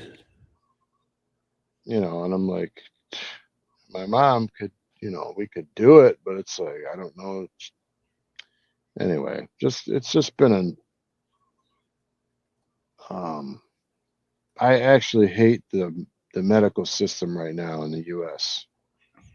So eventually we talked about this a few times, but yeah, I don't trust doctors, and yeah, I just don't, and I'm sure a lot of people agree with that too, because and then when I finally found a doctor that I trusted, the motherfucker retired 2 months later. It's like, you go figure, right?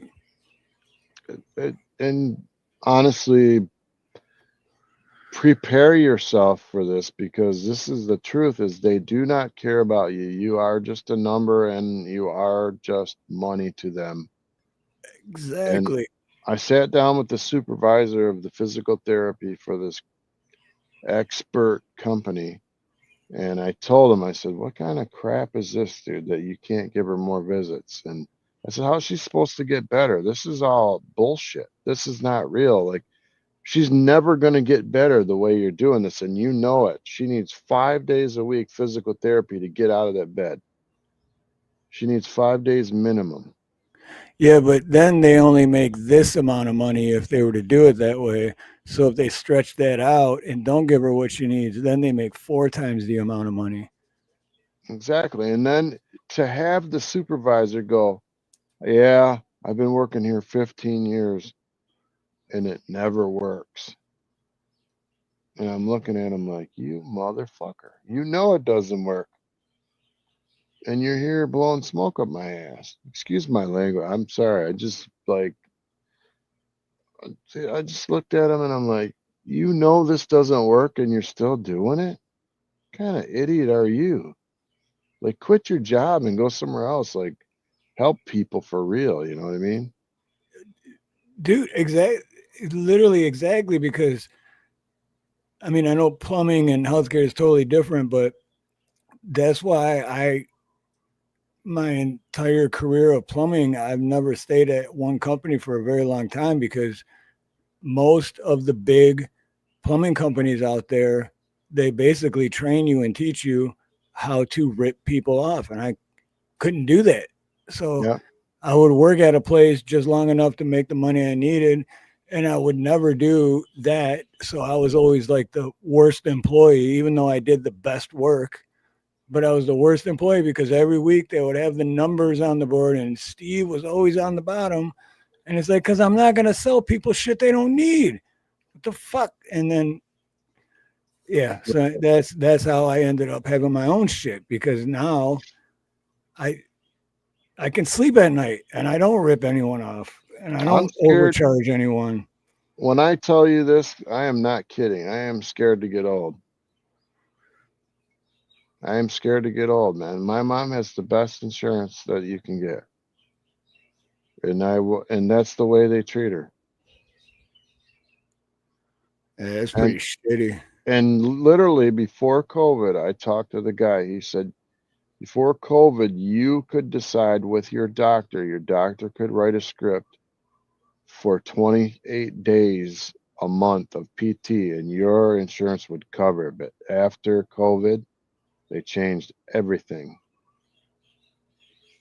They cut all the programs. It's like, and imagine whoever's up there at the top making all the money on all these people that he knows aren't going to get better. What a joke. If I could get my hands on that guy,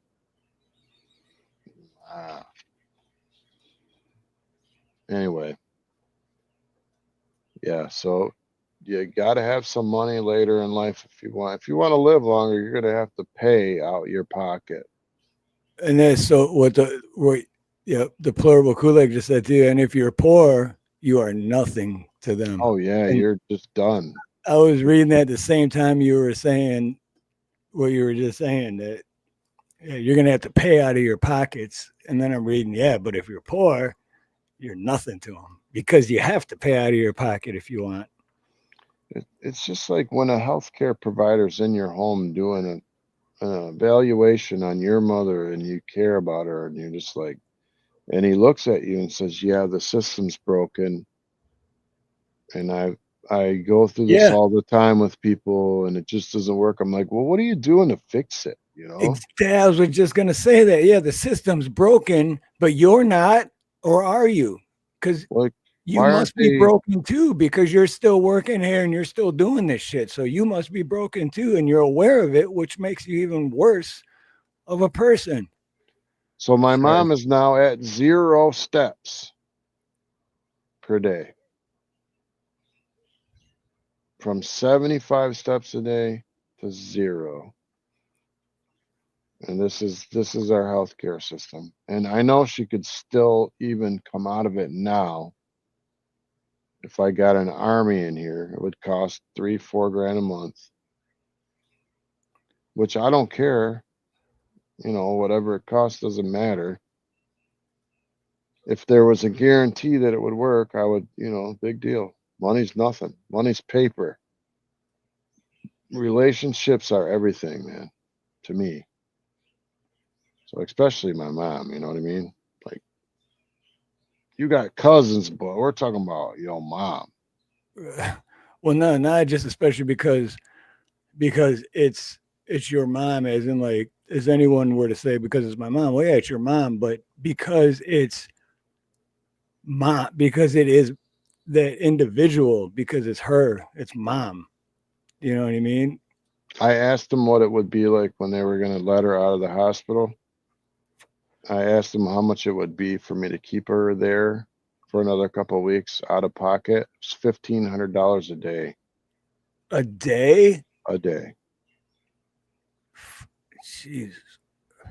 And so this guy that I fired, the reason I fired him is because I asked him, I said, I need you to give me a list of PT exercises to do with my mom every day so that I can help her, because you guys are not able to get here more than twice a week. I obviously have to take a bigger role. And like, the guy didn't call me for 9 days, dude. Called, left messages, 9 days. And you know, when you're making progress and starting to walk, and then 9 days you lay in a bed, you go right back. You got to keep going and going and going. So I got a new company coming out tomorrow, so we'll see what happens. But that's the update. I think maybe you need 2 insurances. You know, maybe you need 2 insurance companies, so you can get the 10 visits from that one and the 10 from that one, and maybe you would have enough then. If that would work, though, because then when you just said that, it made me think it's almost like it's all tied together, right? So like they would know, and they'd be like, well, we would, but we see that you have a second insurance and they're going to do this. And well, that's going against our policy because we just want money. Policy of we don't care. Right. I have no doubt the guy who owns that company has multiple jets and billion-dollar houses. Anyway, I'm done with that. And it's time for everyone to make sure they hit the like button if they already haven't. Wow. Yeah.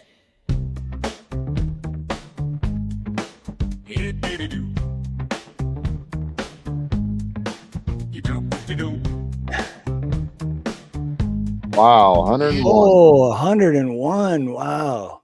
That's awesome. That is awesome. State tried to say she owed them for home care and tried to take her house. Oh my God. That's the other thing. Imagine you made 100 grand and you know you're going to pass away and you want to leave it to your kids because you want to take care of them. And then you leave them the 100 grand, and then they find out, only to find out that the government's going to come in and take 33% of that 100 grand. Mm-hmm. Even though 33% of it was already paid, you got to pay it again. And the person is no longer on the earth, and you are now going to tax someone who's not even alive. Yep. Imagine that. See, that's why I love the government so much. And we just have to, I mean, they would never lie to us. And we have to trust the government because it's for our own good and for our own safety. Yeah. Well, there is I don't know if I told you, Steve, but there is a movement. I haven't checked on it lately, but there was like 270 some Republicans talking about doing away with the estate tax, completely doing away with it. Like, they're actually seriously, this is going to come up in the next couple of years where they do away with the estate tax. They're going to try to push it through. I think it will go through. And what they said was like, why should, after someone loses someone they love and they're broken and hurting, why then would we come in and the gift that they left, then tear some of that out after they already lost someone they love. It's stupid. And it's already, that money's already been taxed, what, 2-3 times? Probably more than that, but yeah. And the banks made money on it, and they've loaned it out, right? Multiple times and made interest on it. So why are we paying taxes on it? Because they're so good with money that they're trillions in debt, and they're the same people that give us our credit score. Yeah, and the taxes they're taking from the people that have left it to you are going to what? The condoms in Iraq? Right. They're doing research on gay frogs. The tampons in the boys' room. Right. Litter boxes in the classrooms. More DEI training. Oh, hell no. That's what I'm saying. All right, I'm done. I'm off my soapbox. But guys, protect your family, man, because nobody cares about you. You know, we do. And you know, your friends. I'm just saying, but these corporations could care less if my mom passed away. They don't care. They're not your friend. You're just money. Exactly. No, don't mean to be negative, but I'm just seeing it with my own eyes. I never thought about it like that till I saw it with my own eyes. I don't think that's being negative at all, telling the truth. You know, it may be a negative message, but it's not being negative. If it's the truth is the truth. Unfortunately, it's a negative message, but if you realize the message and then go from there and make it positive. Oh man, my mom is a 7-year-old crazy bitch. She was a horrible parent, but I love her. Yeah, the credit score, Watt. I'm with you on that. Like, I have a personal story for me. I was like at a 750 or some crap the other day. I was at like 750, and I got a new credit card with a $5,000 limit, and I went out and spent $1,200. I bought a new computer, $1,380 on a new computer of the 5,000. And I'm like, they kept telling me, oh, get this credit card, it'll boost your credit. And then like 2 weeks later now, I just got the message saying, check your credit, your score has changed. Well, I lost 33 points. My credit went down 33 points because I got the credit card. Yeah, that's so, and like Wildlife said too, and that's coming from people who are trillions in debt. And yeah, how does that work? Why would it? Well, you know what? It'll probably go back up once you pay the 1,300 back, right? No, because, well, technically, as long as you're not above 30% on your cards, your credit's supposed to continue to go up. So say you have $5,000 limit, you can't spend more than what, 30 times 5, $1,500. As long as you're under $1,500 that you owe on that 5,000, you're under the 30%. As long as you're not using more than 30% of your credit, it should continue to go up. But they punished me for getting the card, basically. It's supposed to bounce back, but it's like, why did you knock my credit for that? Right. Because I got approved for $5,000. I mean, I'm being punished. Yeah, that's ridiculous. Because I've proven I can pay back. Hey, at least you got approved for $5,000. I don't think I get approved for 100. I don't even know what my credit score is. I haven't checked in years, man. This is. They sent me something the other day that said I can borrow up to $100,000. Right, and then I'm like, and then you knocked my credit. Okay. Right. Nothing in the government makes sense to me anymore, man. Well, there he is. Yeah. Dave's back. I used to There's the Dave I've been looking for. Nothing in the government makes sense. That's what I've been trying to tell you. Yeah, well, you know, I always wanted to hold on to that people are mostly good. Anyways. I mean, well, yeah, people are. I mean, I like to think that too, but they want you at the 30% mark so they continue to make interest. They want you to make the lowest payment every month so they can because keep they make charging more you interest. They make more money that way. Yeah. Dude, that reminds me. I heard this joke the other day. Well, kind of a joke, but yeah, it was this like multi-millionaire in New York went to the bank and asked for a $5,000 loan, and people at the bank were like, "Well, we're going to need some kind of something to, make sure that he's like, well, I'm going to England for a week, and I just need $5,000 loan." Like, well, we got to have some kind of, and he's like, well, here's the keys to my $300,000 Ferrari parked right out in front. And they're like, oh, okay. And that, while they're laughing like, oh, this guy's asking for a $5,000 loan. He's going to give his keys to his $300,000 Ferrari. All right, cool. So as soon as give him the $5,000, dude leaves. As soon as he leaves, they take the Ferrari and they put it in the underground parking in a safe spot. And the whole week they're laughing like, I can't believe that. Like, dude is a multimillionaire and it's $300,000 Ferrari just for like $5,000 is nothing to that guy. And then he comes back from England and he comes in and he pays the $5,000 back and they give him the keys and they're just like, wow, can't believe, you would have did that.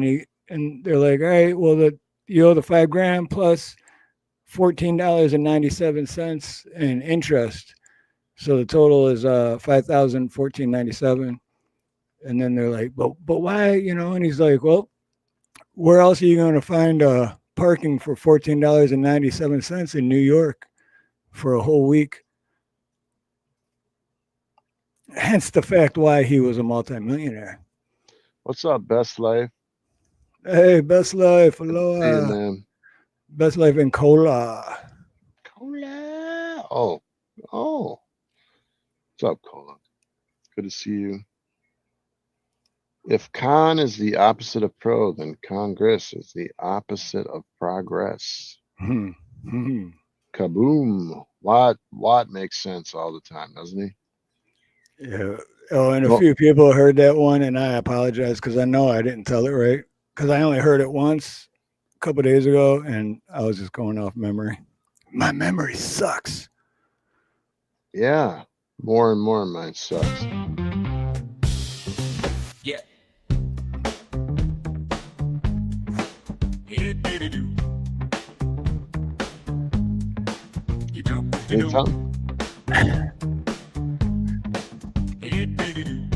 I will be right back after this. How can you just leave me standing alone in a world that's so cold? So cold. Oh no, Snooks. I know if Best Life is here, I know Cola's here too. So that's why I said hi to Cola as well. And then Best Life says she's listening.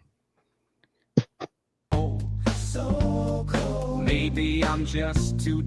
Oh, so I'm gonna tell my story now that we're over 20 people in here. Oh, and we're at 2 hours already. Wow. You know what that means. Oh, and before I tell my story, I want to shout out Creek Squad. Creek Squad is going to be going live a little later after us, and he's doing something new, and it's very exciting, and it's going to be a lot of fun. So definitely check out Creek Squad's channel, and definitely check out his live later on after we're done. And I'm just going to leave it at that. Let your imagination take you out, but it's very exciting and it's going to be fun. So definitely do that. So my story. So I already told you how, shit, I remember when it was Tuesday. No, Monday. Wait. No, Tuesday. Anyway, it doesn't matter. Yeah, Tuesday, Nina and her sister went to the Big Island. Nina, her sister, and Ma went to the Big Island for 2.5 days. So, but Monday, Nina had to pick up her sister from the airport. So Sunday night, I was like, "Oh, you're going to get your sister? I'll clean your car out for you." You know, I vacuumed it, wiped everything down, like clean it. Because I used to do car detailing too back in Michigan when plumbing was slow, and I would do that on like the weekends to make a little extra money. And plus, because my OCD, I was actually pretty good at it and enjoy it. But so I cleaned out the inside of her car Sunday night. So then Monday night came and I knew she was leaving real early Tuesday morning because then she had to go pick up her sister and Ma from Ma's house and then to the airport and da da da. And when I got home it was pretty late, like 8:30, 9 o'clock at night. When I got home, I was like, the outside of the car is kind of dirty. So I'm like, you know what? Screw it. I don't care if it's nighttime. I don't care if the neighbors think I'm like, why is he washing the car at 10 o'clock at night, So I spit it out. Gee, Steve, spit it out. Hey, my throat is still messed up. It's hard to talk. But so then I'm washing her car and I washed it and I detailed it. I like put a coat of wax on. I rubbed it out. I rubbed it out. But I was halfway through, right? And this neighbor lady, kind of a crazy neighbor, and I haven't seen her in a couple of years either, which is weird. And then last time I did see her is when I still had a helper, my buddy Brian. So yeah, 4 years ago. And then she just disappeared. And the word was about her is that she got in some kind of trouble with the law or something. And so we just thought, sold the house or moved out, or if she even owned it or whatever, and just moved out or whatever. All of a sudden she's back. It's like, oh, okay, I guess she does own the house and now she's back. But like, what kind of legal trouble was she in? Why did she disappear? But not very good at English. I'm not even sure what nationality she is or what. And then she just walks up out of nowhere. It's like 11:30, almost midnight or some shit. And I remember I just put the sponge down and then I went back inside the garage. So like maybe 5 feet away, take a drink of my beer, and I was going to smoke a cigarette. And then she walks up and it's dark out, but the light is on in the garage. So she just starts yelling at me. Like, I don't even know what she was saying because I think she was talking half a different language. And I'm like, what? And then halfway through, it's like she realized I wasn't the person she thought I was. So she's like, hey, oh, hey. And I'm like, hey, what? It was just weird. And then she goes, oh, we're having a party. So come over. I leave the back gate open. We're having a party. Come over. I leave back gate open. And I'm like, it's fucking almost midnight. And it's Monday night and almost midnight. And I look down the alleyway and I'm like, there's no other cars here. There is no party. What the hell are you talking about? And I'm like, yeah, okay. And she's like, yeah, I leave gate open. Come. I'm like, yeah, I'm going to finish what I'm doing first, but yeah, I'll stop by. So she like walks away and then I just forget about it. And then I started thinking about it and I'm like, what the hell was that about? Like, that was just weird, man. It was really, really weird. So then like 15 minutes goes by. Oh, and where I'm washing the car in like our driveway, it's like next to the driveway is the guest parking. And that's where my van was. So like the car's facing this way and my van's like right here. So then like 15 minutes later, she just walks around the side of my van, which means she never went back home. She just went on the other side of my van. I don't know what she was doing, but I was like, what? Like, were you just on the other side of my van for 15 minutes? Like, what the hell? And then she says something else in a different language and then just says, okay, I leave gate open. Come. I'm like, okay. And then I really started thinking about it because I'm like, dude, and it came back like, well, she left for like 2 or 3 years because she was in trouble with the law. And now she's trying to like get me to come to her house at midnight on a Monday night saying she's having a party when obviously there is no party. And I was like, it's just too weird. So another hour or so goes by and I finish up. And then every night when I go park my van, I take Pablo with me because I always take him for a car ride because he loves sticking his head out the window. He gets so happy.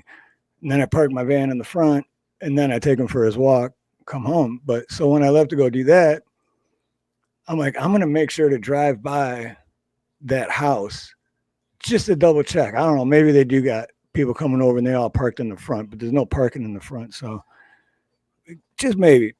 I drive by and their garage door is open like this, like literally less than 2 inches, just barely cracked. And water is just pouring out of their garage. Like if like they had a garden hose in there and they were hosing something off and water is just like coming out of their garage, just like crazy coming out. And I was like, dude, I swear to God, I'm fucking dreaming right now. It's just all so weird. And then my mind keeps going.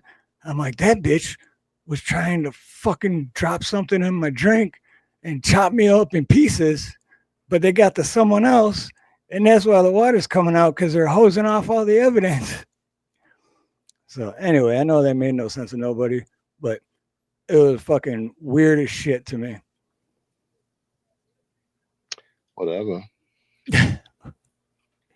Doesn't that make you gay? Whatever the hell that was.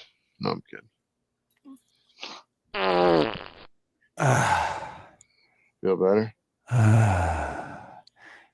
I know it didn't, probably didn't make any sense to anyone, but dude, it was wild, man, because the way my brain works, while all that was happening, my brain's like coming up with all these things like, is she like trying to kill me? Like, why? What is that? And if you were in the same situation, you'd be like, what the fuck? Like, yeah. Very weird. So I'm looking at Cola. She said she's buying a bunch of groceries. What's up with that? What's going on? I missed the chat.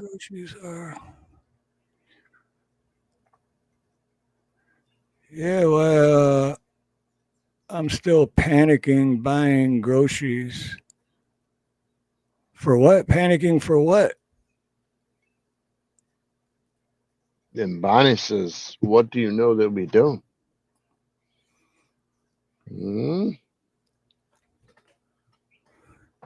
Oh, Trash Can Man, she's definitely bipolar, dude. This bitch is crazy, dude.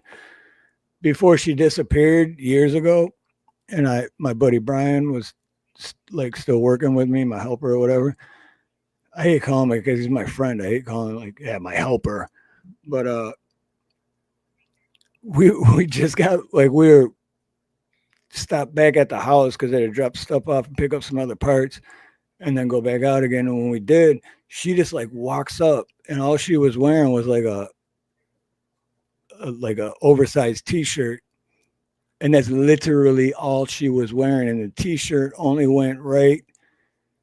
Well, I'd stand up and show you, but I don't wear pants when I do a live stream. So I can't. But it stopped I don't know if I right at the line where, you know, I'm just kidding. Let's see if I got pants. Oh, I do. You're lucky. You're lucky. Oh. But there's Craig the Hunter. What's up, brother? But no, and then the shirt went right to that line. So when she walked up and started ranting about, we still couldn't understand her then. Just, and then if she like did this, we're like, whoa, hey, put your beaver away. Your beaver's hanging out, lady. That's nasty. Like, me and Brian were both like, you fucking see that? And she just keeps talking and we're looking at each other. It's like, to us, it was like her not noticing me and him look at each other and pointing at her shit. And she just kept going. It's like, that lady is nuts, dude. Like, wackadilly nuts. Put the beaver away, man. Put the beaver away. Yeah, cover that up. Hey, put that beaver on a leash, lady. Nobody wants to see that. Craig the Hunter is in the house. So there's my man crush right there. Craig, come on in the bathroom, Craig. Anyone want to move in? If you're cooking, I'm coming. Oh, come. I'm coming. We're going to do a bunch of drinking and eating. Make sure you pull out.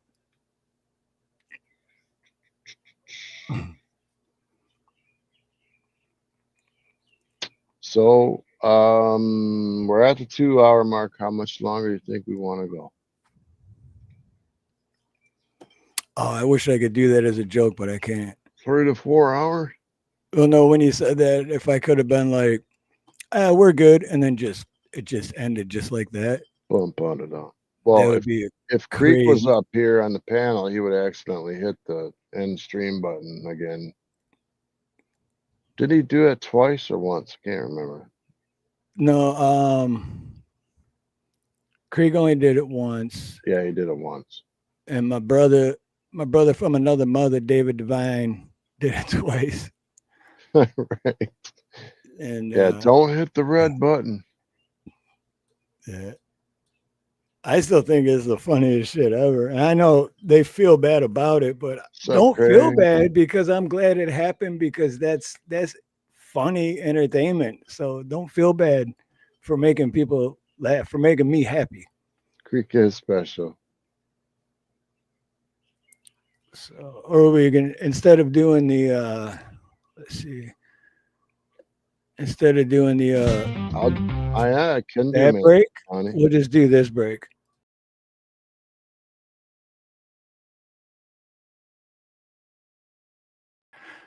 See that they couldn't hear us or anything when we do that. What the hell does that? Just disappear. Poof, like a fart in the wind. Oh, yeah. But what about the Dufresnes, man? Whenever you say Dufresne, it's Andy Dufresne from Shawshank. Oh yeah, you think of Shawshank Redemption? Yeah. That's actually one of the shorts I put. That's the one that's got like over 8,000 views. Is the and you go out, it's the going out to the waiting list at a restaurant. You go out to eat and it's like Bush party of 2, Bush party of 2, but then no one or no, they're like Dufresne party of 3, Dufresne party of 3. Yeah, then no one answers. I watched it. Oh, okay. Yeah, I watched it. And then one dude left a comment and said that video was shit.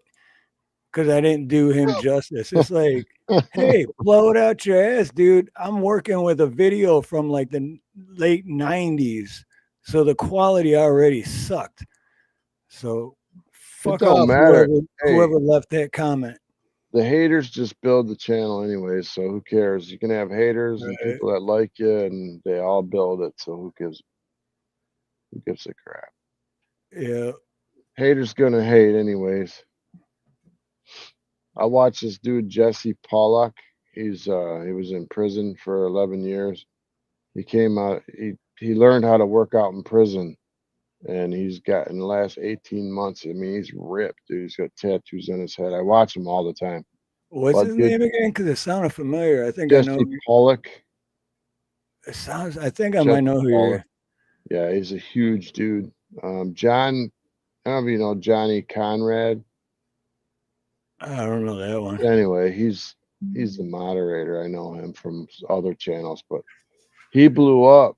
Jesse Pollock blew up from like 5K subs to 156,000 in 1 year. Nice. Good for him. Oh, he hit it. And he's doing everything right, man. He's doing like he built the flamethrower. Like his chair broke during a workout, so he took the chair outside. He built a flamethrower and flamethrowed the chair. It was so awesome. But all it is he works out twice a day, 5 a.m. and then I think again at in the evening. And during his workouts, he doesn't use weights. He uses like prison stuff that he learned in prison. Like your weight in prison was if you got a garbage bag, you filled it full of water. And you spun it up, and then you turned it inside out and tied the handles together, and then you had like bags of water to curl, man. It's crazy how in prison you could really get in shape with nothing. But anyway, now he's huge. And he's going for a second channel. He's got all kinds of merch. He's blowing up big time. So I've been kind of watching what he does. The criminals do well on YouTube. Yeah, because what did he do? What did he do that he was in prison for 11 years? I don't know, but he's got that look like you don't want to. Don't say nothing stupid. Right. He ain't the loud guy. He's the quiet guy that. Yep. And what I was getting at is with the haters gonna hate. He has so many, like I'd say 40% of his audience. They're just like, dude, you look like you're a psycho, and they say all this stuff to him the whole thing. It's just like all he ever says is whatever you put out there is gonna come back to you. So if you want to be negative, be negative. But it's built his channel. It's built his channel. 40% negative. But he still got paid for the views. So he wins in the end, right? Yep. Yeah, haters gonna hate.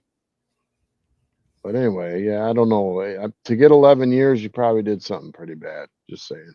Yeah, because 11 years is, I mean, let's say, I don't want to name names, but my son's. Don't say it. Mom's ex.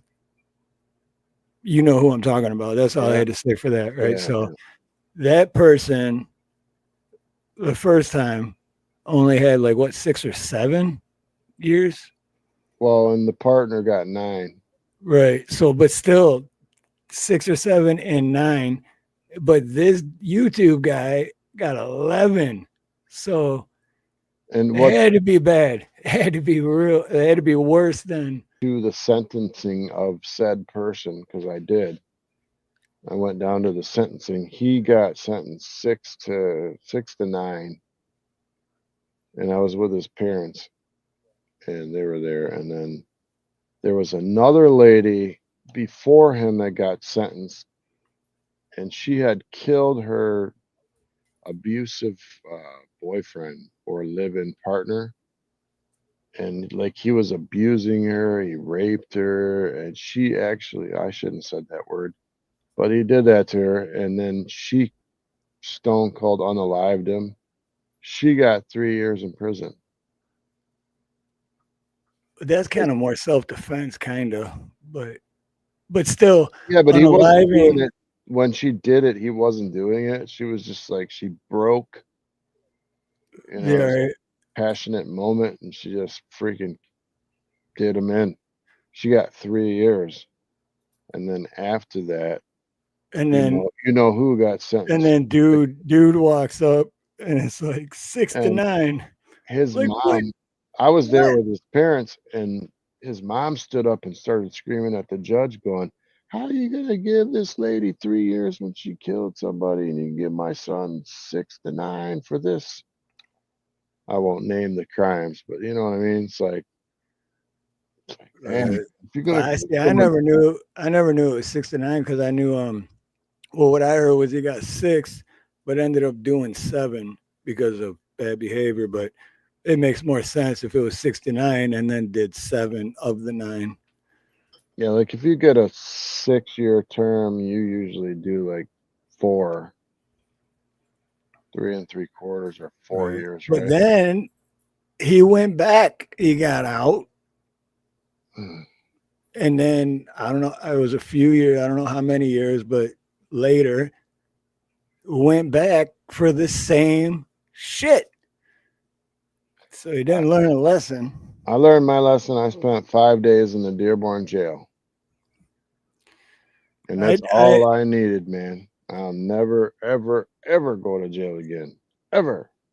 Dang, I did a week in I forgot what county it was, but over by Ionia, Michigan. Get it? Well, you get it, but everyone in chat, Ionia is the name of the city, Ionia. But it was by there.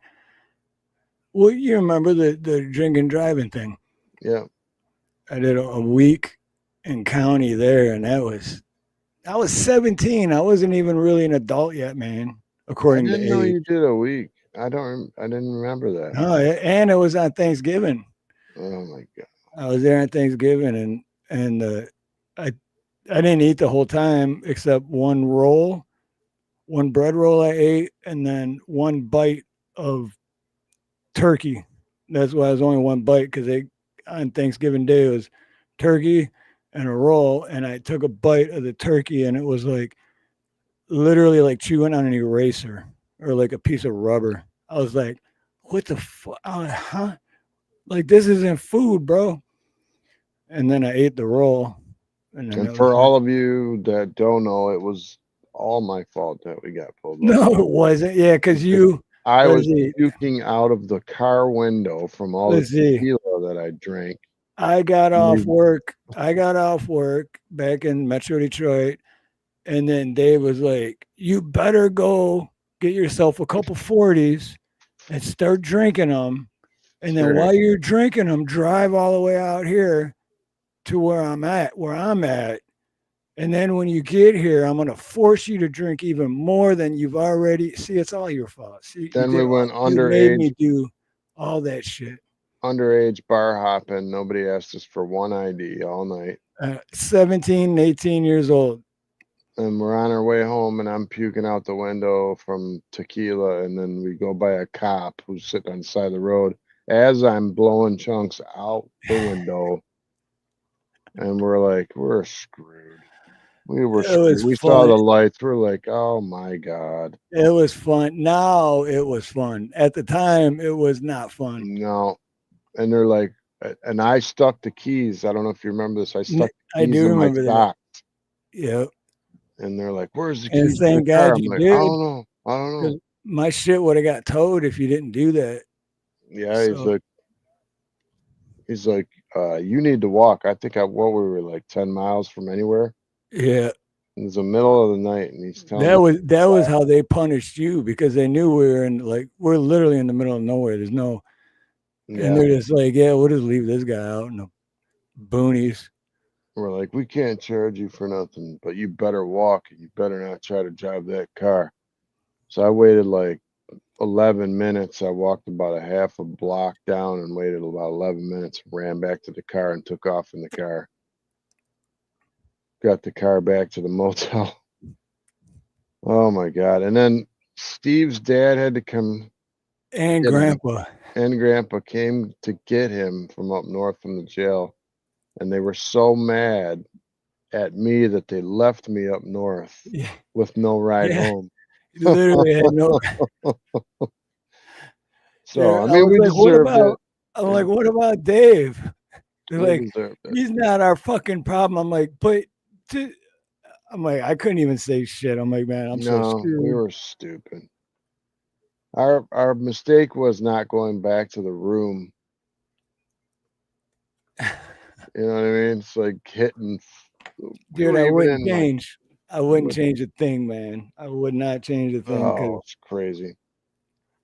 That's why. Because, dude, that is part of what made us better people that we are today. Because that and a whole bunch of other shit that has happened that we learned from. You know what I mean? So I wouldn't have changed a thing.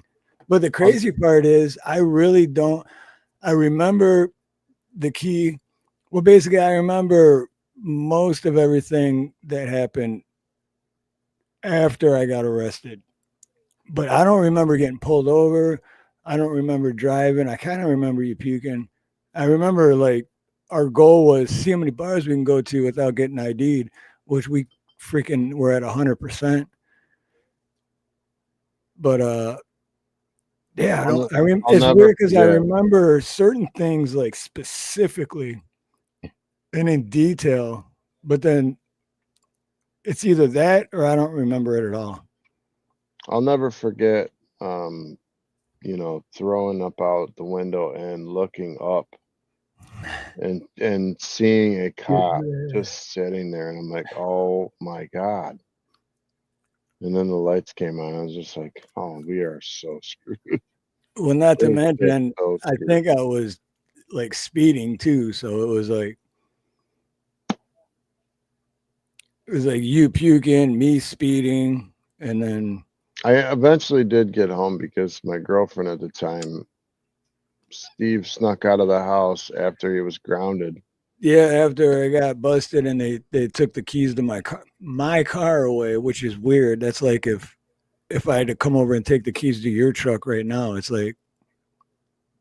But then again, I guess I was living at their house, so they could do what they want. But yeah.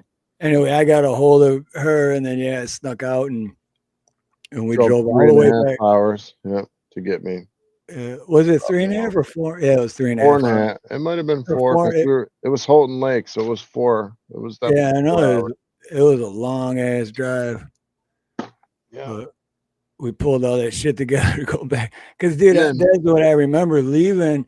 And then I was waiting, like, I just got out of jail for the night, and I was obviously really hungover.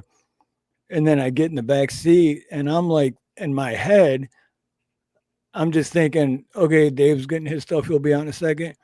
And then we just start backing up and leaving. And I'm like, whoa, Dave, and they're like, he's not our problem. And then it clicked, and I was like, oh, shit, you can't just leave him here. Like, what the hell? We're over 4 hours away from home. Like, we have so many stories. That was the most awkward and uncomfortable car ride of my life, dude. That ride home. That was nuts. We just met some people there, and I don't even remember where we met them. Me neither. We just met two girls, and they're like, hey, we're having a party out tonight at a bonfire. You want to go? And we're like, yeah, let's go. So we're in the middle of up north. We don't even know where we're at. They just gave us some weird address. And the next thing you know, we're in the middle of the woods with like a 50-foot bonfire. I'm not kidding you. It was like 40, 50 feet. It was insane. Bonfire in the middle of the woods up north with like 50 people we don't know. Right. Like, talk about walking into a situation where you could easily disappear. It's dark. Never be found. And we just meet two randoms, and we're just hanging out, getting smashed in the middle of the woods up north with people we don't know. We're nuts, dude. Yeah. Yeah. Anyways. So, and for everyone in chat, if you just got here, if you already haven't and would, hitting that like button is greatly appreciated. And if you show us your like button, we'll hit it too. Show me your button. Show me yours and I'll show you mine. Yeah, so and that's just one story, man. There's plenty of stories that I don't think we could repeat. Plenty of stories that I don't think we could repeat. That we can't tell you the entire stories on. Oh well, yeah, that, and then that story right there, that's about half of it, I would say. There was that one time where Steve dated this chick that put her name in hickeys across his chest. Or his stomach. Remember that? That was nuts. Laura, was it Laura? Yeah, what, dude? Wow. Because I was just thinking, I'm like, I remember that, but I couldn't remember for the life of me. And then you said it, and I was like, dude, that's Kelly and Laura. Yep. No shit, dude. Oh, wow. Boom. I can't remember what I went out today to the garage for, but I can remember that from right. Wow. Oh, hell no. That was wild though, man. And like I said, when I was a teenager, I was a little bastard, man. But you had good parents. Because I actually liked her at the time, but what they call it, double dating or whatever, but because I was dating someone else too. So she did those hickeys, and then like a couple of days later, I was with my other girlfriend, and then I remember what happened, but she like lifted my shirt or something, and she's like, what the fuck is that? And then I got caught, and then they both broke up with me. So, which I deserve, because what kind of an asshole does that shit besides a 17-year-old piece of shit? I'm pretty sure at one time I had 7 and you had like 11. Something like that, yeah. 7 girlfriends. He had 11 girlfriends. We were such pieces of trash. We were like, what, 16 though, in our defense? Yes. I mean, I think from age like 15 to 17, maybe. And it's like, okay, so you find your first love, you fall in love, and then you get cheated on, and then you're like, okay, love sucks. Now I'm gonna play because this is not fun. I'm not gonna fall in love again. I'm just playing around now. So that's when we started thinking like, okay, now we're just gonna, Exactly. because all girls suck, you know. Exactly. That's exactly what I did. Because, well, I can say her first name, but Mandy. Yeah. And then I left town for just like a month or two, and she started talking to somebody else, and I had no idea. And she was like my first love. I was like head over heels for her. Yep. And then I found out about that, and that's exactly what I did. I was like, dude, Yeah, I was like heartbroken. we were really good people. I mean, we were loyal and loving and like fully committed, man. And then that girl just breaks your heart, and then you're like, okay, I don't want that again. So screw that. And that's exactly what I did. And unfortunately, I was thinking backwards because what I did was take it out on other innocent girls, and then broke their hearts, and not realize that that's what I was doing. I mean, we do now, but at the time, I had no idea that that's what I was doing. But we didn't try like purposely to hurt people, Right. right? We were just like, we're like, oh, this is how it is. Nobody gets close to each other for real. This is just how relationships are. We were just naive to fall in love with someone because it's not real anyways, you know. So Yeah. then you start to play, and then you don't realize, like, the first time I realized that I hurt someone's feelings was when a girl showed up at my mom's house, and I came home and she was talking to my mom, crying on the couch and asking my mom why I had not called her back after 2 weeks. Wow. And I'm telling you the truth is I never knew how to break up with someone. So you just stopped talking to them. So I stopped, which is way worse. Like, so Right. I would stop talking to them because I would figure they would get it.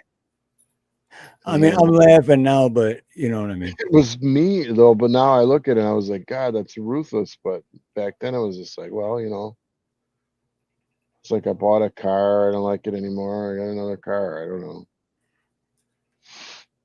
But I've been with my wife now for 28 years.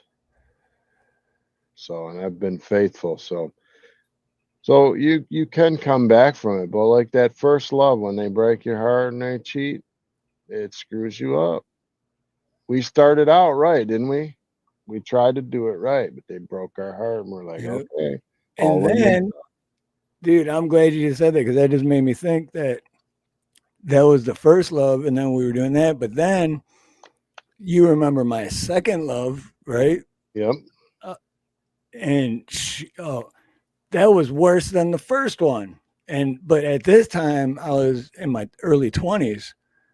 Yeah. And then, even as like older and realized more things, I was just, dude, it took me forever. Like, and then it was even worse because, and up until the day I met Nina, that's the life I was living. I still did not give a fuck, because I'm like, that is never going to happen again.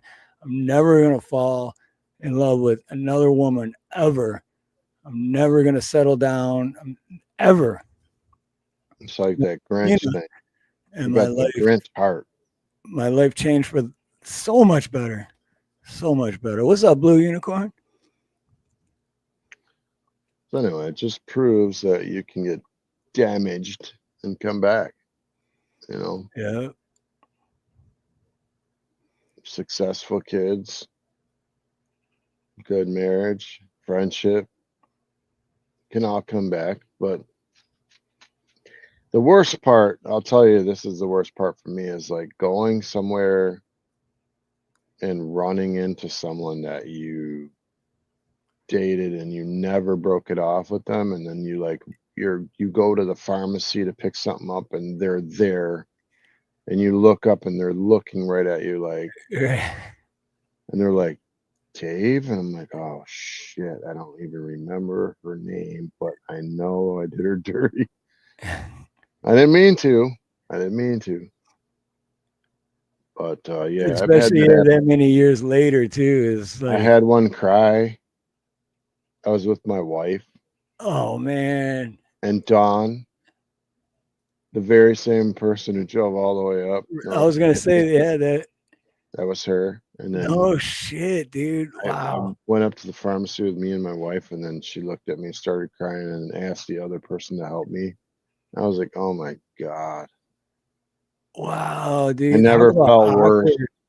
Oh, I felt such a terrible person. God. I don't mean to laugh, dude, but it's funny now, but it's not at the same. But oh man, that's just. Oh, it's like I'm such a low life. My God. But literally, back then, you didn't think of that, did you? You're just like, well, I'm losing interest. Like. Right. And then that goes back to why I wouldn't change anything, because I really believe that everyone has to go through whatever they've already been through to be the person that they are now. You know what I mean? Good and bad. So we had to go through that to be better people. And I think the girls understand that too from that age, 16, 17. They weren't looking for a husband. A lot of the ones we were dating, they weren't. It's not like they were looking for a serious relationship either. Once in a while, you got a good one, but for the most part, who at 16 and 15, 16 years old, how you don't even know what love is, right? Are you looking to get married at 15, 16? No. Right. Well, there are some people out there that, even for we knew a few people back then that were like, I just want to get married, and it's like, dude, we're not even adults yet. What the hell are you talking about? Right. And then when I was 19, I had a kid. Yeah, 19. I had a kid and I got married. Oh yeah, that's right. Yeah, because I keep forgetting you're a little over a year older than me. So I was gonna say, no, you were 18, but no, I was 18. Oh, Charlie, good to see you, brother. Because I was 17 when my son was born. Which, happy birthday again, Damon. Love you, El Nino. Happy birthday to you. I gotta tell a story about El Nino. Why I call him that? Because when he was a baby, he was just a baby. And that was gay. Right after he was born, and I was still kind of another one. I was two-timing or whatever you call it. I was still kind of dating his mom, and his mom had just got out of the military and was living at her parents' house over there by you. And I wasn't working, but once or twice a week I'd go to work with her dad. But so she would go to work during the day and I would stay home with Damon. He's just a baby, and I'd be changing his diapers and shit and watching Barney. And every time I'd try to get him to say his name, I'd be like, Damon. And he's Niño. And so I just started calling him El Nino. And the best part was, this is the last memory I have of living with the mom and over there. And I put him in his crib thing, and I'm going to change his diaper. And right when I was taking his diaper off, she came home and she's like, oh, hey. And I'm like, hey. And she's like, oh, I got this from here. I'm like, you sure? And she's like, yeah, I can do it. And so as soon as I stepped away and she pulled the diaper back, he pissed right in her face. I never laughed so hard. Craig. That's my boy. Good night, Craig. Craig, come on here, Craig. I want you to hit my rack, Craig. No, don't touch my Or rack. did I say that out loud? Shit, I'm sorry. Good night, Craig. Much love, Anyway, brother. It's always good to we're see just you. telling the truth, Rack. right? We're just on here telling the truth. Literally. And there's a lot of people out there that done stupid stuff that ain't gonna ever tell the truth. But we just told you the truth. Maybe. If there's anyone, by the way, disclaimer, if there's any of you out there that I dated that I didn't call, I'm so sorry. And what an asshole. Me too, yeah. If I gave you any false expectations or hope, I apologize. I should have been more honest up front and said, like, I'm not looking for no, I just, someone to hang out with and Yeah, like I think that's what Snooks does. Snooks is like that. No feelings, man. No feelings. I'm just joking. You got to take a shot at her once in a while. So Charlie, good to see you, Charlie, man. Yes, Charlie, always good to see you, brother. I'm sorry, Snooks. I never meant to hurt you. Well, it says, change the changeable, accept the unchangeable, and remove yourself from the unacceptable. It's so weird how back then we didn't realize it was mean to not call a girl and tell them you wanted to break up. Well, see, I was dumb and naive when I was, especially a teenager. You remember, I was gullible as shit, dude. But I was so naive and dumb that I just automatically assumed whatever I'm thinking, everybody else must be thinking the same thing. It's the whole thing where it's like stupid people don't suffer anything because they don't know they're stupid. Everyone else has to suffer from their stupidity. And that was me. I was the stupid one. And everyone else had to suffer because of my stupidity. You know what I'm saying? Know what I'm saying? I mean, like, I can't find it now, damn it. But no, I'm saying. That took me too long to find.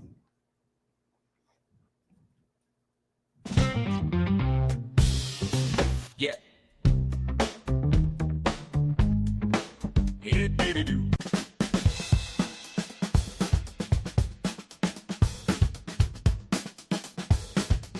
Because I drink it anytime and any place. When it's time to get ill, I pour it on my face. Monkey tastes death when you pour it on ice. Come on, y'all, it's time to get nice. Cooling by the lockers, getting kind of funky. Me and the crew, we're drinking Brass Monkey. This girl walked. I think there's something wrong with the like button. I don't understand. It's only at 36. Maybe I need to refresh. Maybe I'm reading it wrong. I don't know, I could be wrong. Or maybe I don't want you to hit it just because I'm asking. But maybe no one likes what we're talking about and they're not hitting the like button. I'll get over it. That's okay. I'll get over it. I always do. You over here begging for likes when I walk away for 1 minute and you're begging for likes? Payback. No, I said maybe it's still at 36 because I either got to refresh or maybe people aren't liking it because they're not liking what they're seeing. And I don't want them to hit the like button just because I'm asking you to. But I don't know. Full Monty. What's up, Full Monty? Our audience doesn't like the like button. Yeah, that I just have to learn to accept that. They're like, they're like us. Who cares about the like button? It's just a button. Charlie Gabalin. What's up, I'm phone afraid man? if I stop eating tacos and drinking margaritas and I start working out, that I will be too sexy. Hey, that's a thing. You're that silver dog. Look at that beard, bro. The lady killer. Oh yeah. I hope I can All look that around lady killer. One, he's a sexy man. Two, he's a sexy singer and a sexy musician. And he's down to earth. And he's good people. I know he's on Sunday, but I always forget what time it is. It's like noon. Well, no, it's like 10 a.m. my time. So it's a couple hours before I go on Sundays. But then he goes on Fridays too, Fridays and Sunday. Okay. And great show, man. Dude, Charlie's the best, man. I love Charlie. I love you, Charlie. Mr. B's still my man crush, but I love you, Charlie. Oh, Mr. B too. We love Mr. B so much we adopted him. You know, we adopted the guy. Good kid. I gave him my Rolex watch. What does that say, Steve? I don't even know what this is. That icon there. Which one? The pink one. I just threw it up there on the chat. I don't see it. Oh, you're on the 8-second delay, right? Oh, that one. That one is because it doesn't show on the StreamYard side, it just says a bunch of letters. No, on YouTube side, I still can't read it. Oh, that's We Love Nina Nina. Oh, okay. Oh man, that's an old one. I gotta update that. Because it was supposed to be neon lights, but yeah, you can't tell what the hell it says. Cheryl, don't tell him. Don't tell him.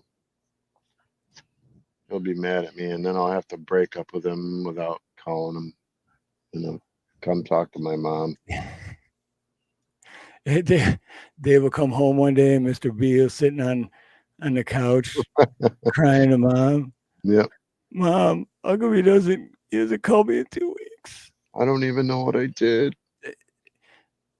Dave would be like, "Oh, hey, Mr. B, how are you? Oh, I'm glad you're here. I'm so happy to see you." As I'm pushing Charlie back out the door because I saw Mr. B already inside. He's no, Charlie, not now. No, wait a second. I'll be there in a minute. So I'm thinking, because we usually go a 2-hour mark, right? Which, cool. But, and I've this is the first time I'm saying anything, but I've thought this for like the past month and a half.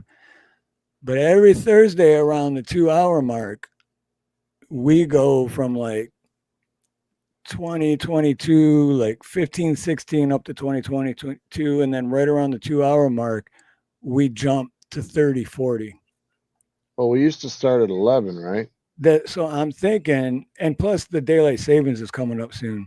But I'm thinking, are we starting too early on Thursdays? Is that what it is?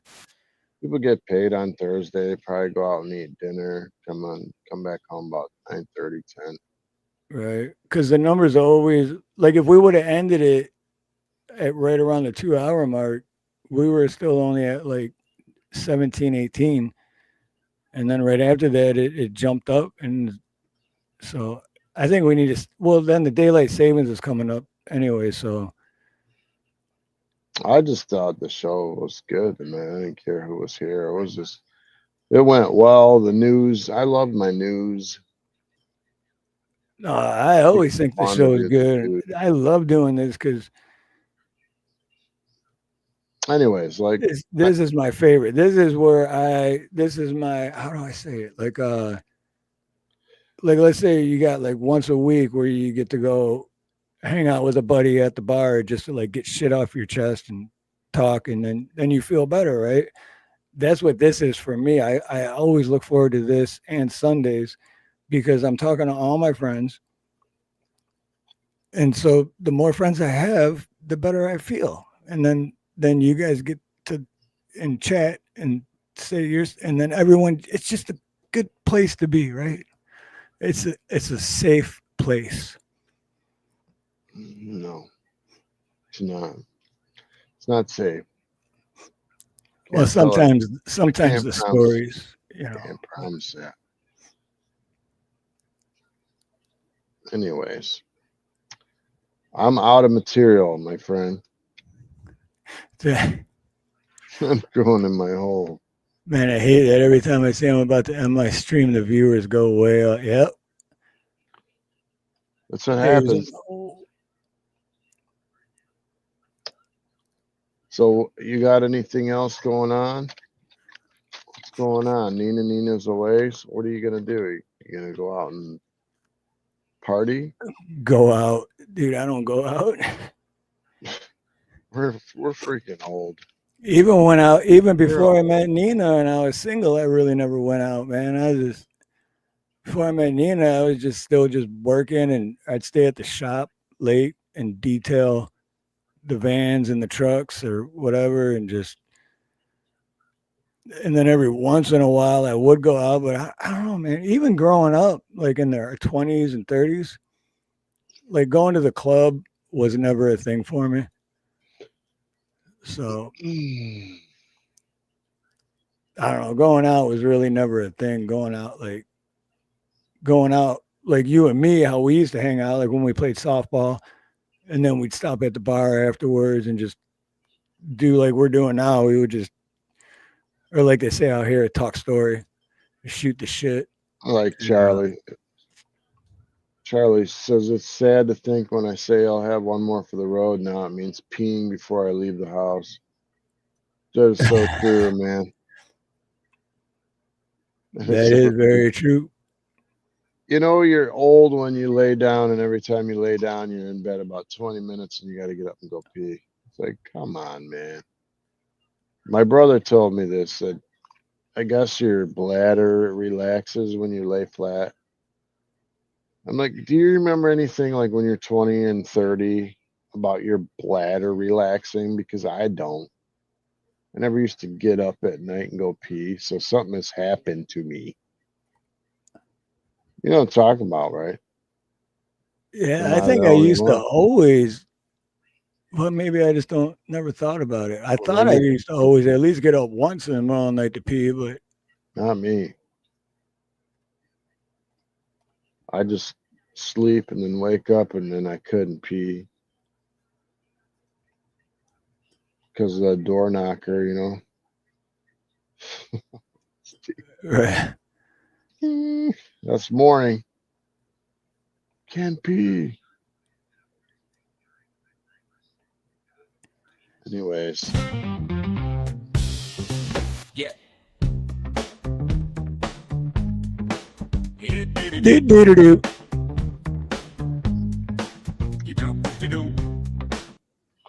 Intermission is over.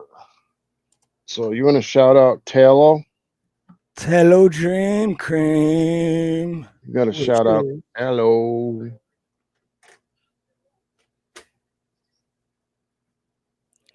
Tallow Dream Cream.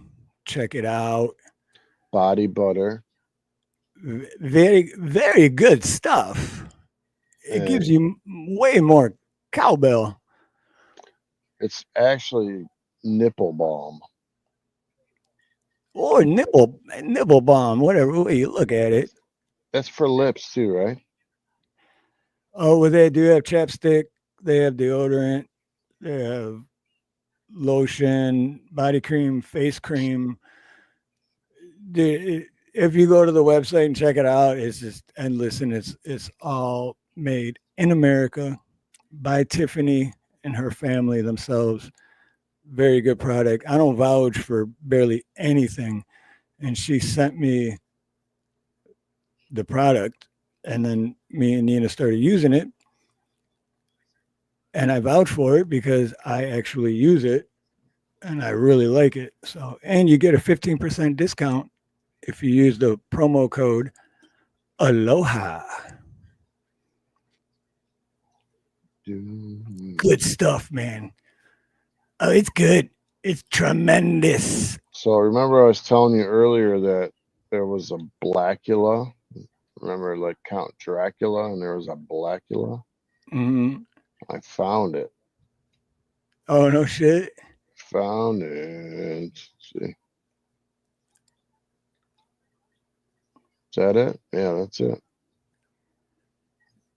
I'm gonna do the trailer. Yeah.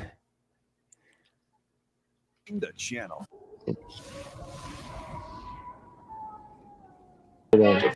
There you go. What year was this? 1972. Wow. Okay. Now, okay, dude. No one would get away with that today. I will name you Blackula. Yeah, Blackula. Oh, dude, I gotta clip that, man, and put that in a video or a short or something. It's awesome. Oh, that was a perfect stop. I'm just stopping it just to make sure. But can you imagine this comes out like this year? Blackula. The white man gave the black man powers. How racist. Dude, that's what I mean. There's no way it would work. He's like, you take your ass where? I don't even know you. Get up out of here. Hot young bodies will thirst for blood. Blackula. I mean, I'm not gonna lie to you. I watched this movie. You watched the whole thing through? Yeah, I watched it twice. Dude, the makeup and everything is what's cracking me up too, because it's just like a dude and he just put some fake sideburns on or something. It's so and then terrible. Oh like man, when you wake up at 3 a.m. and you just like you get into something stupid because you're tired. Right. You watch it to the end and you go, why the hell did I watch that? That's this one. Oh, dude, that's perfect. Dude, you paused it in the perfect spot. I definitely got to get a screenshot of that. That is awesome. When you when you break up, when you're a teenager and break up with your girlfriend by just ignoring them and not calling them, and then wake up in the middle of the night and then there she is coming at you. It's scary. More horrifying than Dracula. But that looks scary, man. But the Blackula guy, is that, I don't know who he is, the actor himself though. Was that OJ's buddy? Who was that guy? He looked like OJ's buddy that drove the, you know what I'm saying? Go back to the Blackula dude, the main actor. That is scary. Oh, that's good, dude. That's classic. For all those making it big out there. That is classic, dude. That's funny as hell. Too Tall Rob, what's up, brother? Anyway, so there you got Blackula. It's a real thing. Oh, it's real. Very, very real. Yeah, I've seen it 2 times. So what, let's see. I'll just do it here real quick. I probably got like 5-10 more minutes in me. I gotta go help Mom. She calling for me. No, yeah, I was gonna say, because we're at the 3-hour mark. And now you know what, I won't even do that, because we should probably get closing it out at the 3-hour mark. And I was just gonna say, what do you guys think in chat? If I almost put the wrong thing anyway. Should we start an hour later than we normally do? Is that better for you guys, or? But anyway, I'll put a community post out about it and do that. And But Gene Hackman, man, we're sorry that you passed away, bro, and we can't believe you were 95. And if ghosts are real, Gene Hackman, you need to come back as a ghost and let us know what the hell happened, because the whole thing's just weird. How can him and his wife and dogs all be passed away at the same time? Yeah, well, him and one of his two dogs, the dog that was outside, was fine, right? It's fine, but and then no carbon monoxide or gas leaks or just I don't know, man. That's some weird shit.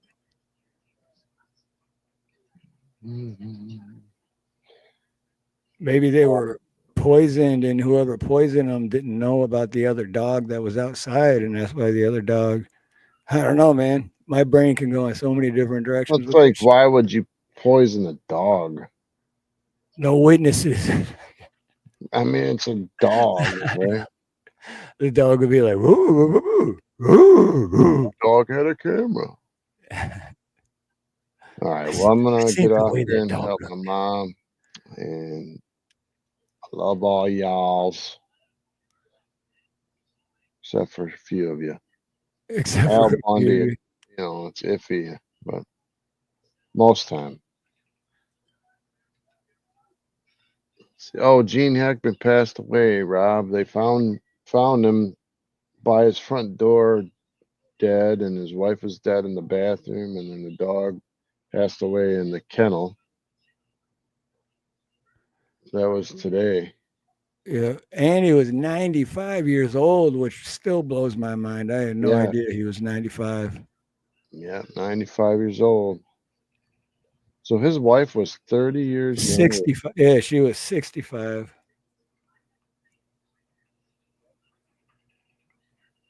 Yeah, something happened. Yeah, it's definitely not. There's no natural about any of that. But yeah, go take care of your mom, brother, and I got some things to do too. And any final thoughts, or just make sure you're here Sunday and next Thursday, because we'll be back. That's okay. We'll be back. My final thought is thank you for letting me rant about my hatred for the medical system in this country, and we got to figure out how to fix it, because COVID screwed it all up. We need to get it back pre-COVID somehow. It's like almost like people's care for people went away during COVID. And then when everybody emerged from their homes, they're like different. Everyone's different now. It's weird. It's like, it's true though. Everything changed. Like even the hours of the pizza store changed. The stores close earlier. Like everything's changed since then. But especially the medical system has changed. They don't. It's like they don't care like they did before. They don't give the same amount of care. As far as like I was telling you guys before, she could have got 25 PT appointments. Now she gets 10. So anyway, love your families and get 2 insurances or something. I don't know what the answer is, but just remember you're just a number to your medical insurance. You're just money and a number. They don't care. So prepare for it. And don't get old. Yeah. Well, you can try not to, but it's kind of, hard to avoid. Thanks for all the messages, by the way. It meant a lot. Yeah. And mine are shout out to everyone in chat. And shout out to Dave, my best friend for pretty much my entire life. And shout out to even everyone that didn't hit the like. Shout out to you too, because I still love you. And I guess I don't really have any final thoughts except be kind to each other, because you really, really never know what someone else is going through. And maybe once in a while you run into someone that you think is a Karen or a Darren or whatever, and maybe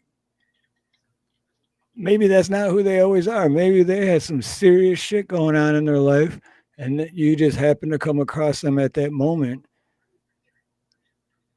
So instead of being a dick back to them, maybe all they needed was a smile or a little bit of kindness to make a difference.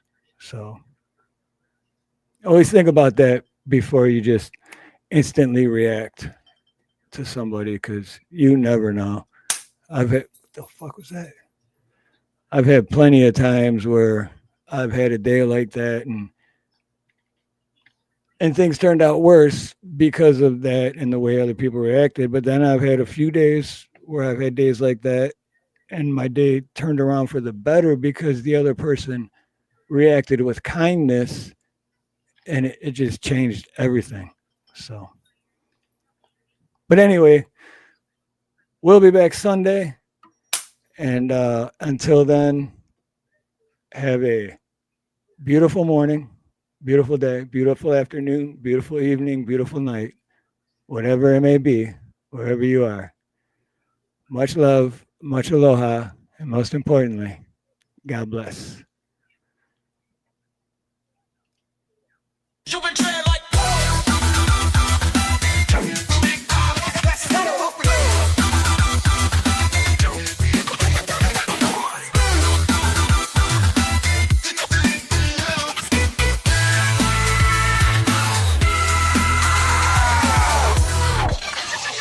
Two dudes been friends for 40 years. One's in the sun, the other shifting gears. They got each other through thick and thin. Now they got their podcast and ready to begin.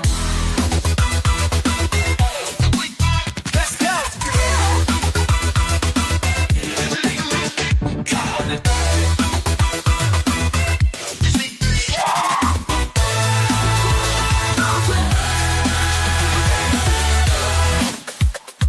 Steve in Hawaii catching waves at dawn. Dave in Detroit while the snow falls on. But come Thursday night, they're tight again. Talking life and laughing like old friends. Steve and Dave, they never parted ways. Different towns, but together always. Podcast pals, sharing, laugh and chat. Through screens and miles, they got each other's back.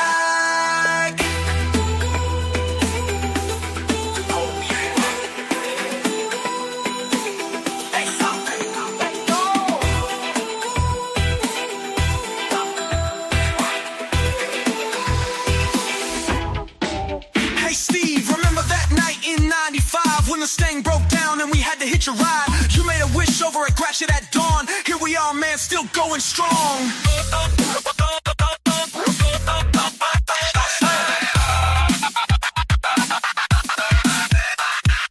Dave, you crazy fool, you jumped that fence. Caught you laughing on the other side, so tense. Now we stream across the world and back.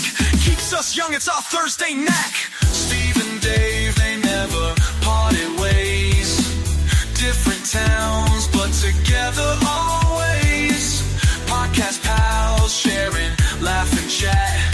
Through screens and miles, they got each other's back. Welcome to the Steve and Dave Show. Dave's not here, man. Hit that like button. Yeah, smash that like, y'all. And let's get this started. Yo, I think Dave is here, man. Oh, yeah. You know he's here. Are you ready? 3, 2, 1, let's go.